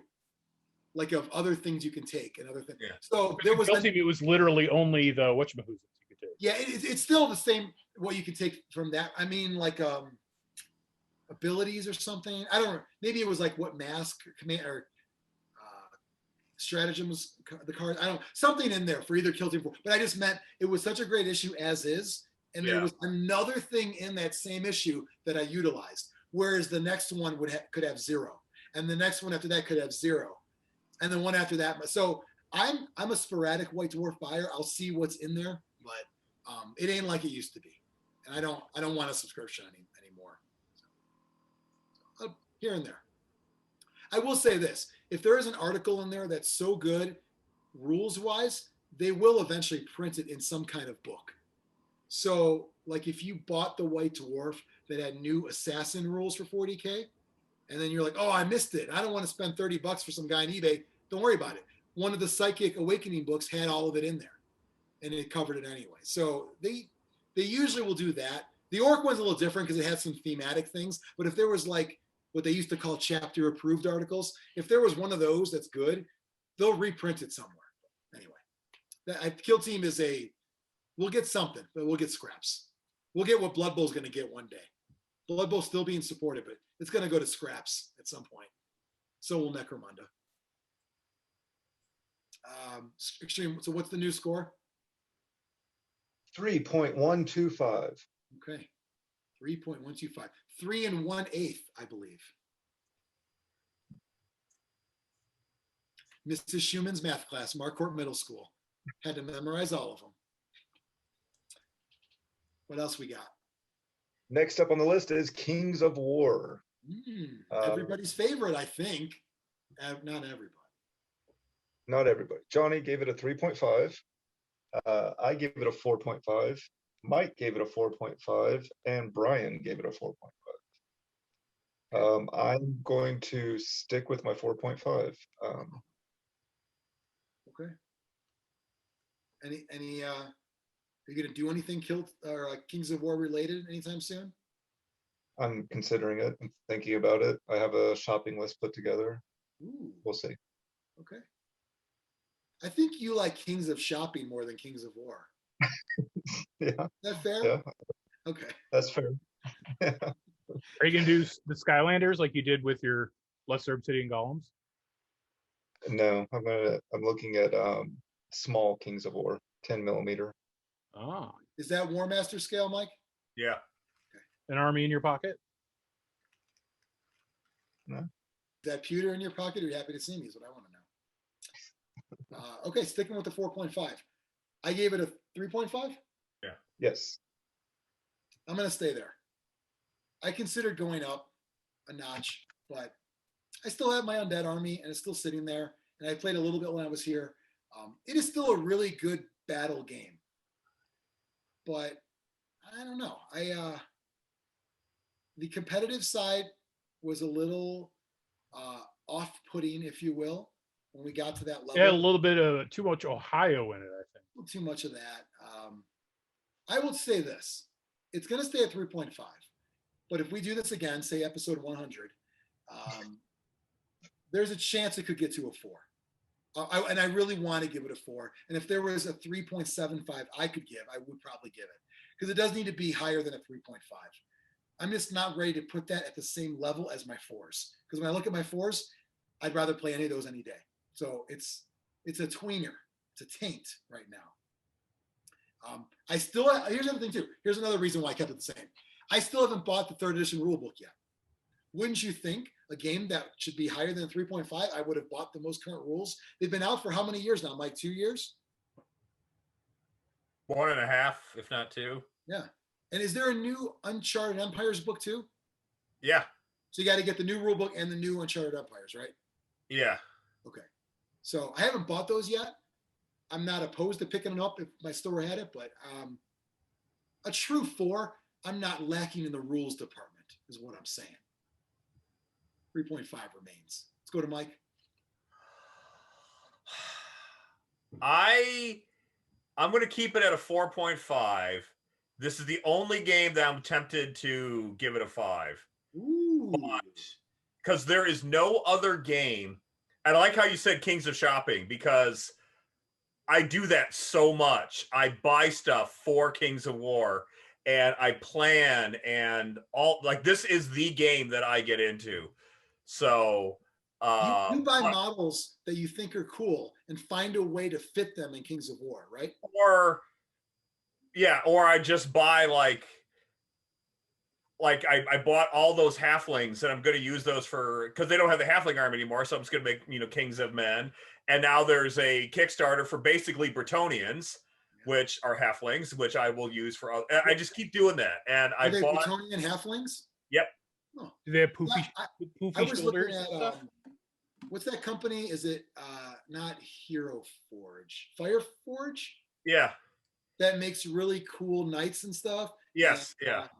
Like Crusader knights. And I yeah. thought, yeah. Like that'd be really fun to get those, model them up. I thought about doing like a Monty Python Holy Grail kind of thing and using them as Brotherhood and Kings of War. Yeah. I might do that one. I really might do that. I'm not just saying that, but it's Kings of Shopping right now, not Kings of War. Yeah. But it gives me that option. So I hope one day I get to a 4 with this. I had a few fun games here with people. Tyler, who's local here, loves everything Mantic, especially Kings of War. So yeah, there's a lot of upside with this game. I need to get that rule book because I need to get back into the mode of it. Yeah. And they actually have lore now, so. They have what? Lore. Oh, lore. Fluff, you know. And again, they said 4. Yeah. That'll get a 5. 4's a 5? What about Kings of War? Kings of War. The hard V. Yeah. So we're staying with the 4.5. I'll stay with the 4.5, yeah. Biran? I'm sticking with the 4.5. It's a game I have no desire to play, but it's a good game. I find no flaw with this game. So Biran, I don't want to sway you. I'm not here to try to get everyone's ratings to be changed, but like 4.5, that's a game that you should be at Grognard playing all the time. Am I wrong there? Yes, because I'm not, and I don't want to play it ever again. Okay. But I can't find a flaw with it. Okay. The rule set is as close to perfect as you can get. I'm not a rank and flank guy. But if you were to measure this with, say, what's the Game of Thrones one? Yeah. I despise that game except for the mechanic, the non-game mechanic in it. Oh, that is great. Yeah. That's the only thing I like about the game. The rank and flank mechanic I hate. Yeah. And this one is actually it's the only rank and flank game I would ever even consider playing. And I hate rank and flank games. I will tell you, I will consider what Old World is going to be. Is they confirmed it's going to be a small scale, like epic? They confirmed nothing. Oh. What I'm thinking, I could be totally wrong. I'm thinking it's going to be there's going to be some new models, but they want you to be able to port over Age of Sigmar. So I'm envisioning like the Ice and Fire game, where they give you these trays, rounds on bases, pop in, and to do rank and flank with Age of Sigmar models. That's what I'm thinking, because they get you to buy Age of Sigmar models, which they always want you to do that. And I would actually be okay with it. I would like to give it a try sometime. But I don't think they're going to do that. Okay. It doesn't. This is a fan service game, and it'll be one and done. Yeah, the Age of Sigmar. If it's a fan service game, what hurts them by a rule book and trays? Because it doesn't fit the theme of the Old World. Because of the races. Yes, and because of the look. I mean, they're doing whatever they can to phase out the old models. I mean, the Empire is the only, and yeah, I guess I didn't think about that. Yeah, Empire, Lizardmen, and Skatemen. If it's a fan service game, how do you have the Sigmarines? Yeah, those what are the elves called? Ideneth or whatever. Well, you got the snake elves, you got the fish elves, you got the elf elves. Yeah, I guess you're right. It probably won't be what I'm saying. But I'm looking forward to seeing what it is, and I'll make a decision then. But it'll be a party game. Maybe a dungeon crawl. Well, they have Cursed World, right? Or what is it? Cursed? I don't know. Silver Cursed Tower? City? Cursed City, maybe? Yeah. As someone who played Warhammer Fantasy, I'm anxious to see what it's going to be. But Kings of War still is the best fantasy battle game. I'll say that. So Xtreme, no change in scores, right? 4.25, tying it with Relic Blade for the top score. Okay. Damn it! I should have lowered the score. How did Relic Blade stay the same when I lowered it? I lowered mine. What math? I thought we weren't doing that. 3.5 because I went up by a half a point. You went down, I went up. Oh, you went up on Relic Blade. Okay then. Because of my shrimps that I'm looking forward to. My shrimps. Shrimps. Okay. Next up, Rivet Wars. Johnny gave it Johnny gave it a 3.5. I gave it a 4.5. Mike gave it a 4, and Brian gave it a 3. I am going to stay with my 4.5. Okay. Why not a 5 Xtreme? Because it's no Space Hulk. You could say that now. You couldn't say that back then, but now you can say it's no Space Hulk. No, I feel like if they had come out with a second Kickstarter to get the other 2 armies, then it becomes a complete game, and it would probably be a 5. If this game was on a shelf at your local store, it could be a 5, right? Because that means it would have been supported for the last 5 years. Yeah. Okay. All right. Fair enough. What was mine? 3.5? Yes. I will stick with that. I don't even own the game anymore, but I'd be happy to play it. It's fun. Looks cool. I love the theme, and I love the missions in the base book are fine. Kind of like Space Hulk, where you can do a little bit of that. You know, let's play through this because it's a little bit of a connected story, right, Xtreme? Yeah. So yeah, it's a fun game. I'll stick with mine. 3.5. Mike? I'll stick with my 4. Again, it is a game I could play with Katie. So that's always worth something, although we haven't in a while, but we could. So, and I just like the recycling mechanic. I thought that You care about the earth. Yes. The earth. But then you do tear up the earth by, blowing off bombs and whatnot. Yeah. And you you build hills too, so True. Get that 3D terrain too. That was a must-have when I bought it. I remember that was the first thing I bought after the base game was the terrain pack. I'm like, well, I can't use flat cardboard. What am I, a hobo? Yeah. I'm sticking with 3. The only reason it gets that high is because it's a game that makes Brian happy, and that makes me happy. So if he was at a booth with Ted Terranova at the booth and said, would you want to play this? And you said, nah. I would say yes, because I did that joke, and it was awesome when I did it. You don't need to do it again. People don't realize that deep down I'm actually super nice. But that was so funny, I had to do it. The problem is, you got to peel off like 30 onion layers to get to the nice one. Yeah. It's worth it, though. It's worth the investment. It's still going to smell like onion sandwich the whole time, though. Yep. That's the problem. Okay. Xtreme, you score? Same score. Final score, same as before, 3.75. Okay. Very good score.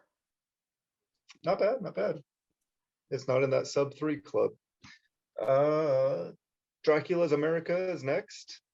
Johnny gave it a 3.5. I gave it a 4. Mike gave it a 4. Brian gave it a 4. I'm going to stick with 4. Okay. I'm going to stick with 3.5. I like the Western theme, but it just needs a little. It could be a 4 one day if I had the right group, but I just think that on its own, it's more of I like the idea of it more than I'm going to play it probably. So that's why I have to go 3.5 again. Mike? I'll stick with a 4. I had a blast playing it. I would play it again. I have a whole bunch of mountain men I want to paying up for it, and I got a bag full of Mexicans I got from Xtreme. It sounds like a punk band, bag full of Mexicans. That's why they call Mike the Coyote. The Coyote. I'm sticking with it with my same 4 as well. The theming's great. Rules are simple. Yep. I'd like to see some company make some really custom models for it that aren't the shitty ones that they make. Yeah.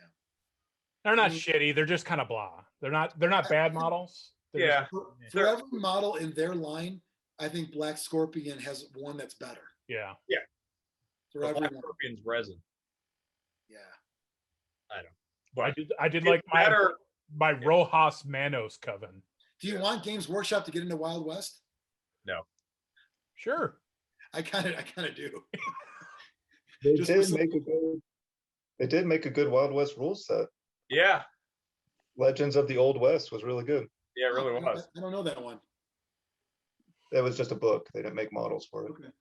Yeah. That could be something. I mean, I wouldn't mind seeing some kick-ass, like plastic customizable Western Cowboy games. model. Yeah. It was largely a port of the Lord of the Rings rules, but Which were pretty good rules. which were decent rules, and yeah. So but with gunfights. But Would you want Mantic to get into the Wild West game? No. Though they'd have a good rule the set. rules, yes. Yeah. A Dead Zone-esque rule game for Wild West. They also I'd have a give knack for finding the needle in the haystack, so to speak. Yeah. They find where they belong in the timeline of and the needs and wants list of gamers. So I could see them doing, because they've jumped into existing lines of fantasy and sci-fi, and that's like, I don't know, probably the most common third one. Because I mean, unless you count like not 40K sci-fi, but like, you know, near future, post-apocalyptic. But I mean, that's Western is another spot they could jump in with something. I think Mantic using sort of a modified Dead Zone rule set would be pretty rad. I would think it would almost have to be like a steampunk sci-fi or steampunk Old West or Weird West. I don't see them going straight Old West. Yeah. Like, Yeah. seeing Mantic going through any. But then again, they did a historical version of Kings of War, so maybe they could kind of do that, where they could have a Wild West and a regular West. You could play Dracula's America without the weird stuff too.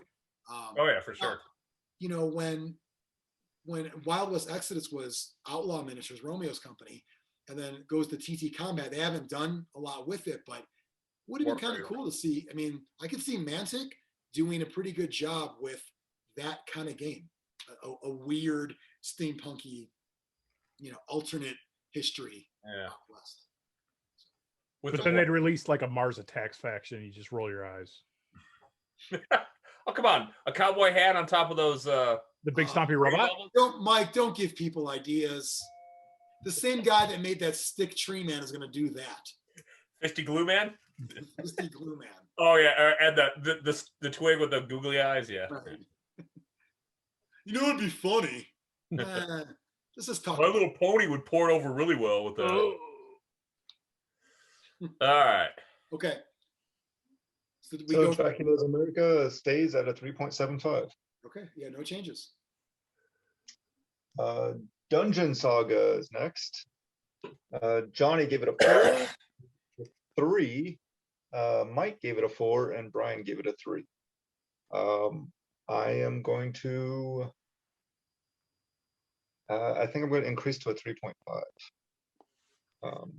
It's still a game that's going to require a lot of work, and I'm probably going to use different models and different maps. And so, how much of the game am I keeping at what point? But I still respect the rule set, and I think it's a lot. That's exactly what you said is why I'm sticking with a 4. Very, very simple, easy rules, which allows me to do my thing with it. I'm hoping that there is another fantasy dungeon crawl that makes me like that the best. But right now, I think it does what I want it to do. I use my own 3D terrain. I use my own maps and rules and models.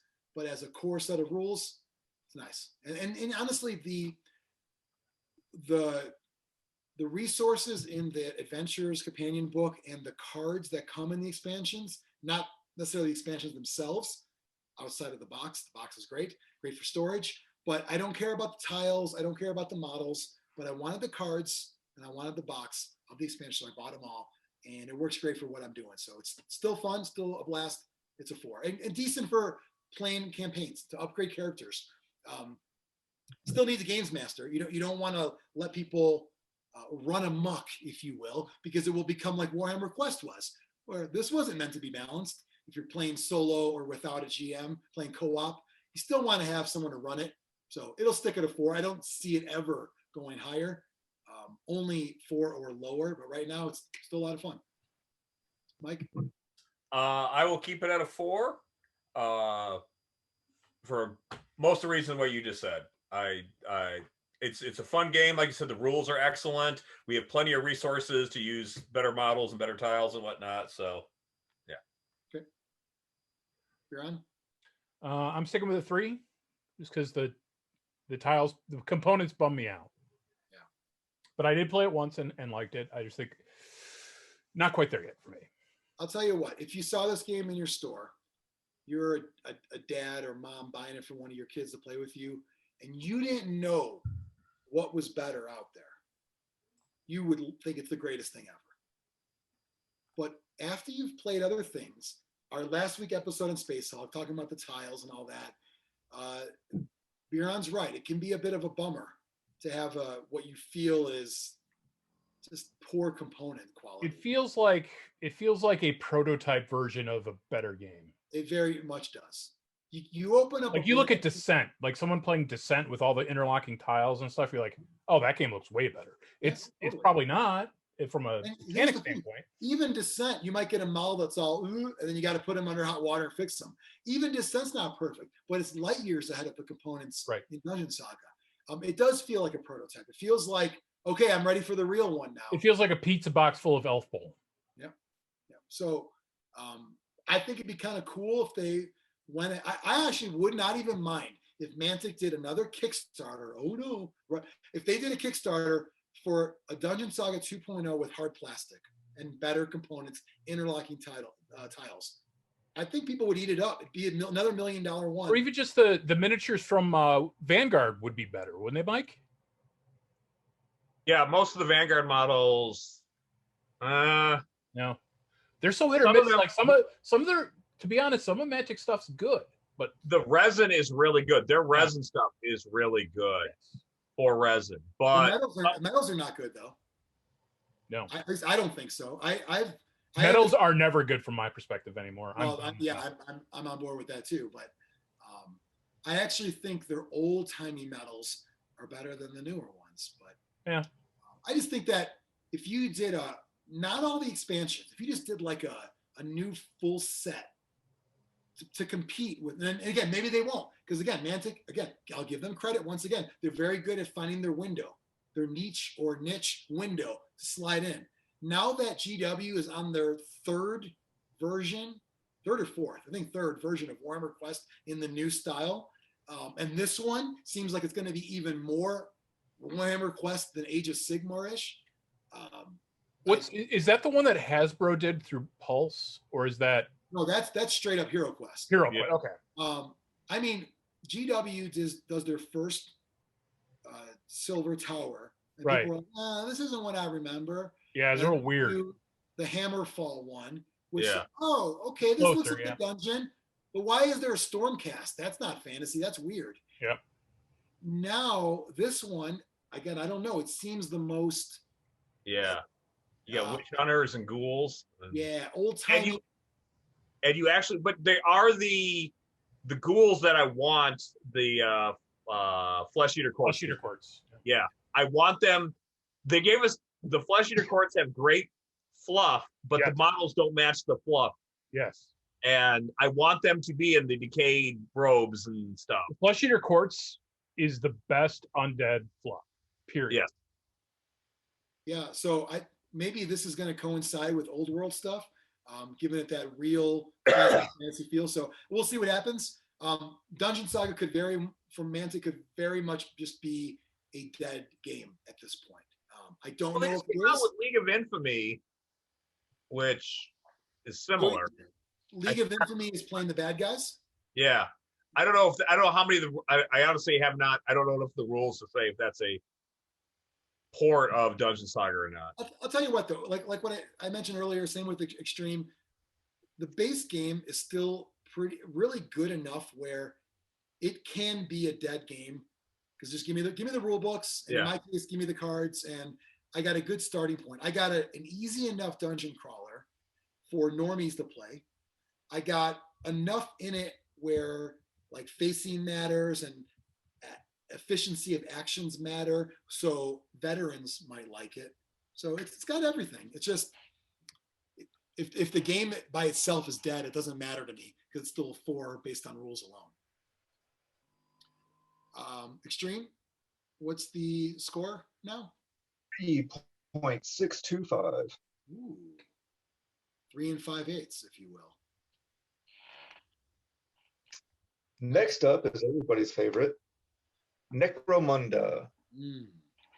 Or as our friend Pachow would say, Nick Ramondo.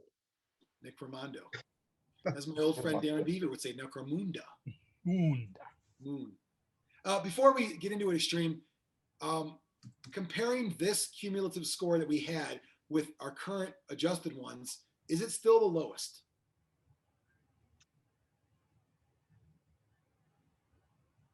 Currently, yes. It is the lowest? Yep. Okay. Currently. Let's see if it remains. So what are the scores so far? Jonny gave it a 3.5. I gave it a 1.5. Mike gave it a 2, and Brian gave it a 2. I'm going to stick with my 1.5. Me being the biggest advocate of the game, I will actually have to come to reality and say it's not a 3.5 game. It's a 3 for me. It's been adjusted. I'm not playing it anytime soon. And I'm looking for every way possible to play this game in a different way. I love gang warfare. I love the post-apocalyptic look. I love that it's the other side of 40K you don't see. The model. I love all that stuff. But can it work in Spacegrave? Stargrave, rather, maybe. Could it work in Dead Zone? Definitely. Could it work in plenty other sci-fi skirmish game systems like those ones Tony mentioned to me, like Maze something or other, or there's a couple other ones. Star Breach is another one. Star Breach, yeah, totally. I don't need those Necromunda rules to have a grand time with these models. So I still got the books. They still look really cool. They do look good on a shelf. They look good on a shelf. They're fun to sniff. They're fun to look through. They are my source books for all things Necromunda world building. I don't need the pages that have rules and stats on it. I'll take care of those myself, thank you. So it's down to a 3. Mike? I'm going to stick with my 2. It's got lore. It's got things that people like. I just don't like any of it. So Fair enough. Yeah. I'll never play it. Yeah. Biran? I'm going down to a 1.5 just because the game is just like aggressively unpleasant to play. And the only reason it doesn't get a 1 or even a dreaded 0 is the models are so good. Yeah. I thought we couldn't go to 0. Yeah, I don't think this would allow it. Maybe. Well, you wanted to give Blood Bowl 0, and we said you pooed that. I will say, Biran, I like that you gave it enough credit for the models, and I think and the lore, and I think part of that too. If we played strictly Zone Mortalis, you would appreciate it more than if you played real Necromunda. That's all I played though was the Zone Mortalis. Yeah, but that's the best way to play. I know that. So if I played the 3D one, I would go down to a 1. People who love the game don't like that. They really don't. I think it's great. It's closing doors, one level, easy line of sight. But we learned in Space Hulk, you want to shoot the doors. Yeah. Shoot the doors. I don't think you can shoot them in Necromunda. You need a rocket launcher or a card. But, yeah, you need a bigger gun.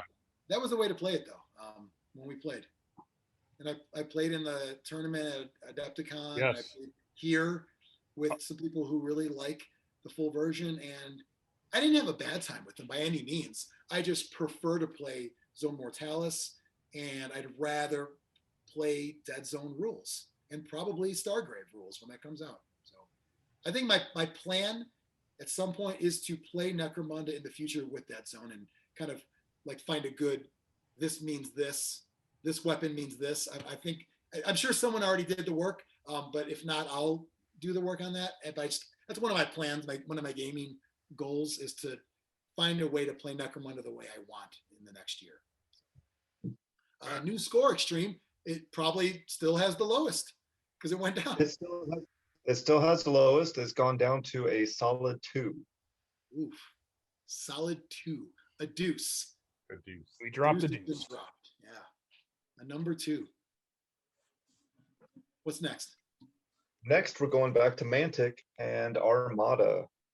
Oh, okay. Get into the more recent. I think of Armada as starting the recent reviews.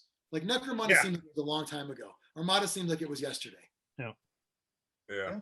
Okay. Well, we did have 3 bullshit episodes there. Oh, yeah. Yeah. You know, we didn't plan to even it out. It just kind of did on its own for the most part. It worked out. Well, you notice the further we get down the list, the less variance I think we're going to have in our scores. Oh yeah, because we found our groove.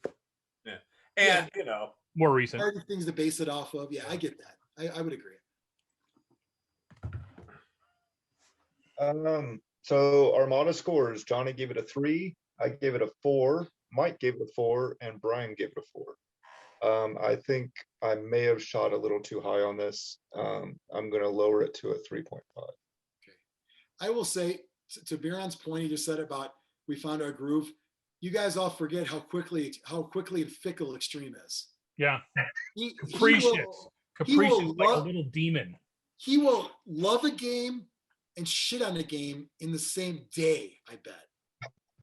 Like a German adult actor. I think he will. He has more ups and downs and a quicker than. So I think the 3 of us will probably not change any, but I bet Xtreme. Well, this might be the only one, but it feels like we just did the boat talk. Feels like I just talked about boats. Anyway, that was 3 weeks ago, though. But yeah. All right, I'm sticking with mine. I may get into it, I may not. It's a 3. I'm sticking with mine too. I'm looking forward to the Empire dust ships, and I'm curious when the big ships come out. But okay, yep. Big ships. Still painting ships too. So yours look good. We talked about it. They turned out nice. Like people say, smaller scale is hard to paint.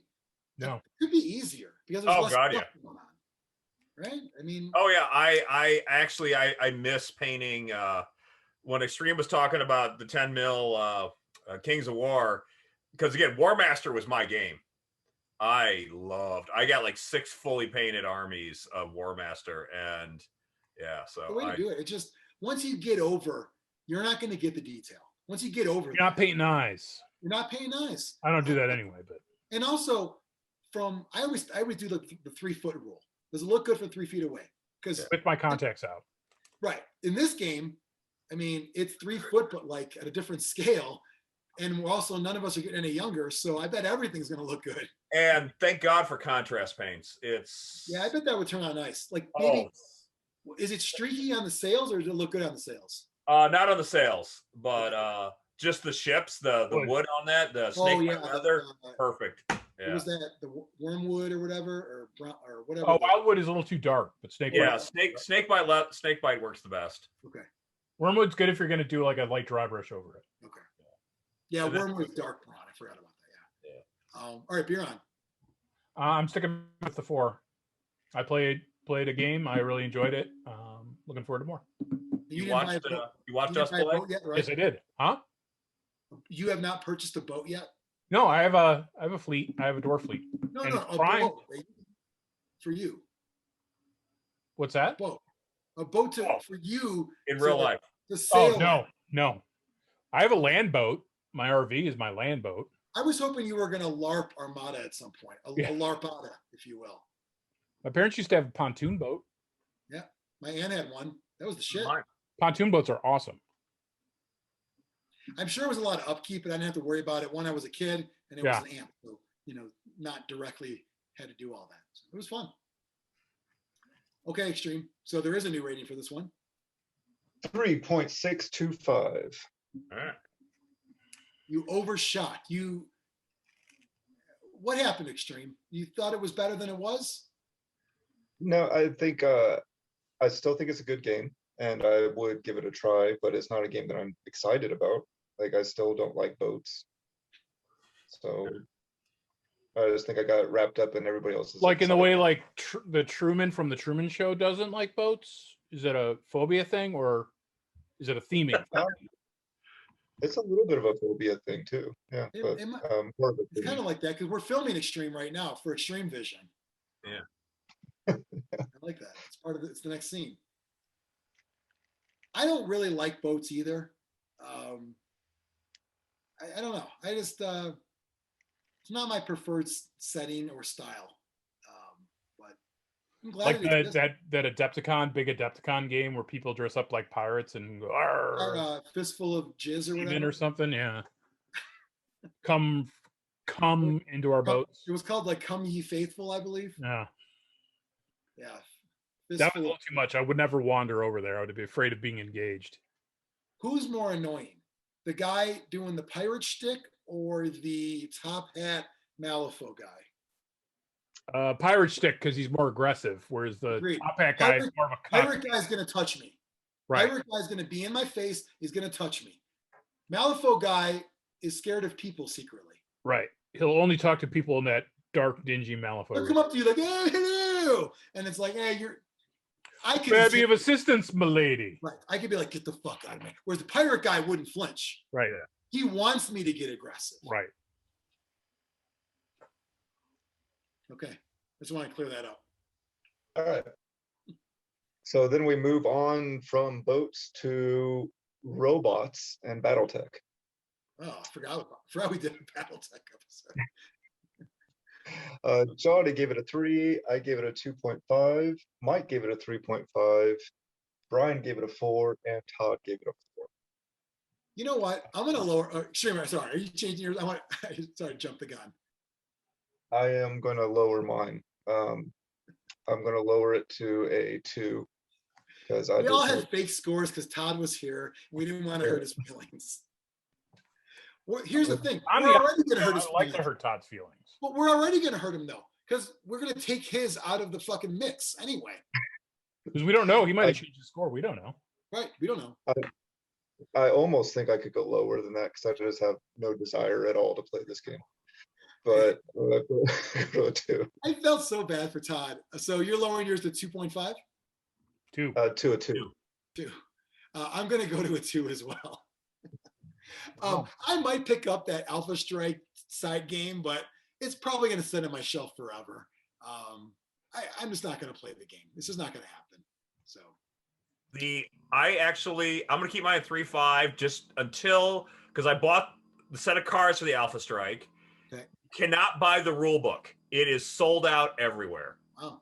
So they do have a PDF, but I'm going to wait till I go to work to print it out because it's not a printer-friendly PDF either. That's what pisses me off too. If you're going to put out a PDF, put out a black and white version. And when he says black and white, that does not mean a dark black or dark gray background. Yeah. Black and white is an intentional thing, not a setting. Yeah. Just print in black and white. No, you're not understanding. No, I don't want a black ink on a gray background. Yeah, I want it like I typed it in Word and hit the print button. That's exactly. Something that doesn't use that much printer ink. So right. Yeah. Okay. But the Alpha Strike, I want to give it a shot. Okay. Well, let us know what happens with that, and if you get the chance to play. Biran? I am going to lower to a 3.5 because, like Mike said, I was like, Alpha Strike is where my interest lies, I think. Yeah. And you can't get it. Wait, you had it at a 4? Yeah. Holy shit. Nostalgia. It was my first game. Okay. And Alpha Strike sounded a lot of fun, but then I'm like, oh, I can't get it. Well, you can Yeah. put it out. No. If I can't buy it, you can go fuck yourself. And Todd's not here, so it's a safe place. Safe And he's space. not going to watch anyway. So. Okay. He's going to be more mad about how well Space Hulk did than how badly Battletech did. I can see that. So that changes the score to a 2.75. Ow! Yeah. Down from a 3.5. So it's in the sub 3 club. It was high though because of Todd's 4 as well, though. Yeah. Yeah. That was part of it. I'm fine with it being sub 3. Okay. Hey, there's room to grow. It's like a review at your job. Yeah. You know? You Yeah. need somewhere to go. You don't deserve a 5. Then you're not going to try. So they told me. Last game, Xtreme? Space Hulk. The most recent game we've done. Jonny gave it a 4. I gave it a 5. Mike gave it a 4. And Brian gave it a 4. I'm sticking with my 5. All Nothing's right. changed. Good for you. Good for you. Favorite game? I like it. I'm sticking with the 4. Still fantastic. Same reasons as last week. I will stick with the 4 as well. I actually got my Space Hulk game out over the weekend, and I didn't put it together. It's still, everything's still in sprue except for one model, but I have plans of doing it. So, and Kate and I were actually talking about it. So, Okay. Yeah, let us know how that goes. I think she'll have fun. It's a great game. she's played it actually once with Dean. I can see that. It was, I think it was an excuse to be at the bunker when I was going to be there more than, this is before we were dating, and than actual interest in playing Space Hulk. But you're saying she feigned, it's like, is that like liking a girl and pretending you're into one of her interests? Yeah, one of her bands or something like that. And then afterwards you're like, I don't even like Space Hulk. I've never even played it. She's like, oh. Well, it worked out in the end. You got the girl. I can see that. I think it's Dean's favorite game. He used to bring it to the bunker all the time. Yeah, I remember that. If it's Blood Bowl League night and someone is like, he still wants, maybe he played his game in advance because someone couldn't play. He would go there on Blood Bowl League night with Space Hulk in the chance that somebody might want to play. So it's, according to the comments from last week, it's everybody's favorite game. You know what I say? Fucking prove it. Go to the store right now and buy it. Yeah, bust it out to your local store. See what happens. It's not going to happen. That was the question. Is it the game nobody plays because nobody's playing it? Or is nobody playing it because it's the game nobody plays? It's the stated preference versus actual preference. What's the score, Xtreme? 4.25, tied for the highest. Okay. Space Hulk, Relic Blade, Kings of War are your winners. They are all 4.25. I might even, if we were trying to pick a tiebreaker, if there's a 5 involved, that seems like a tiebreaker to me. Because that means it was somebody's favorite game. So it's a pretty big deal for Space Hulk.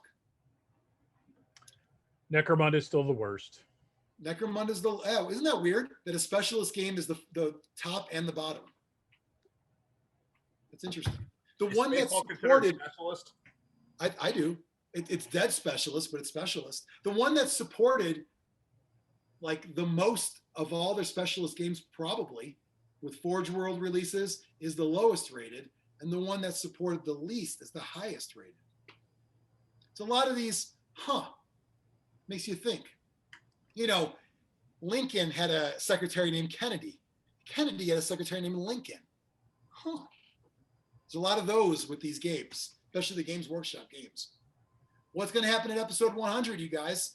We're going to be talking about Mordheim, maybe the Old World, Cursed City. Who knows what's going to be out by then? We have more reviews to do. We have more bullshit to do. This is a long one. Thanks for sticking it out. Make sure to subscribe, follow on social media, buy shirts at zlurpcast.net, and we'll talk to you next time. Smat. Schmat.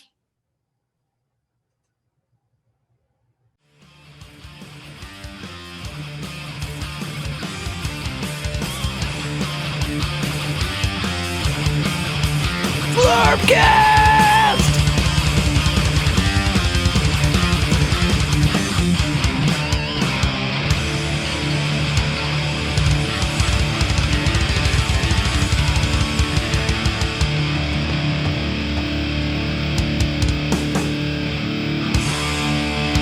Brought to you by Nuffles. Bet you can't just roll a one.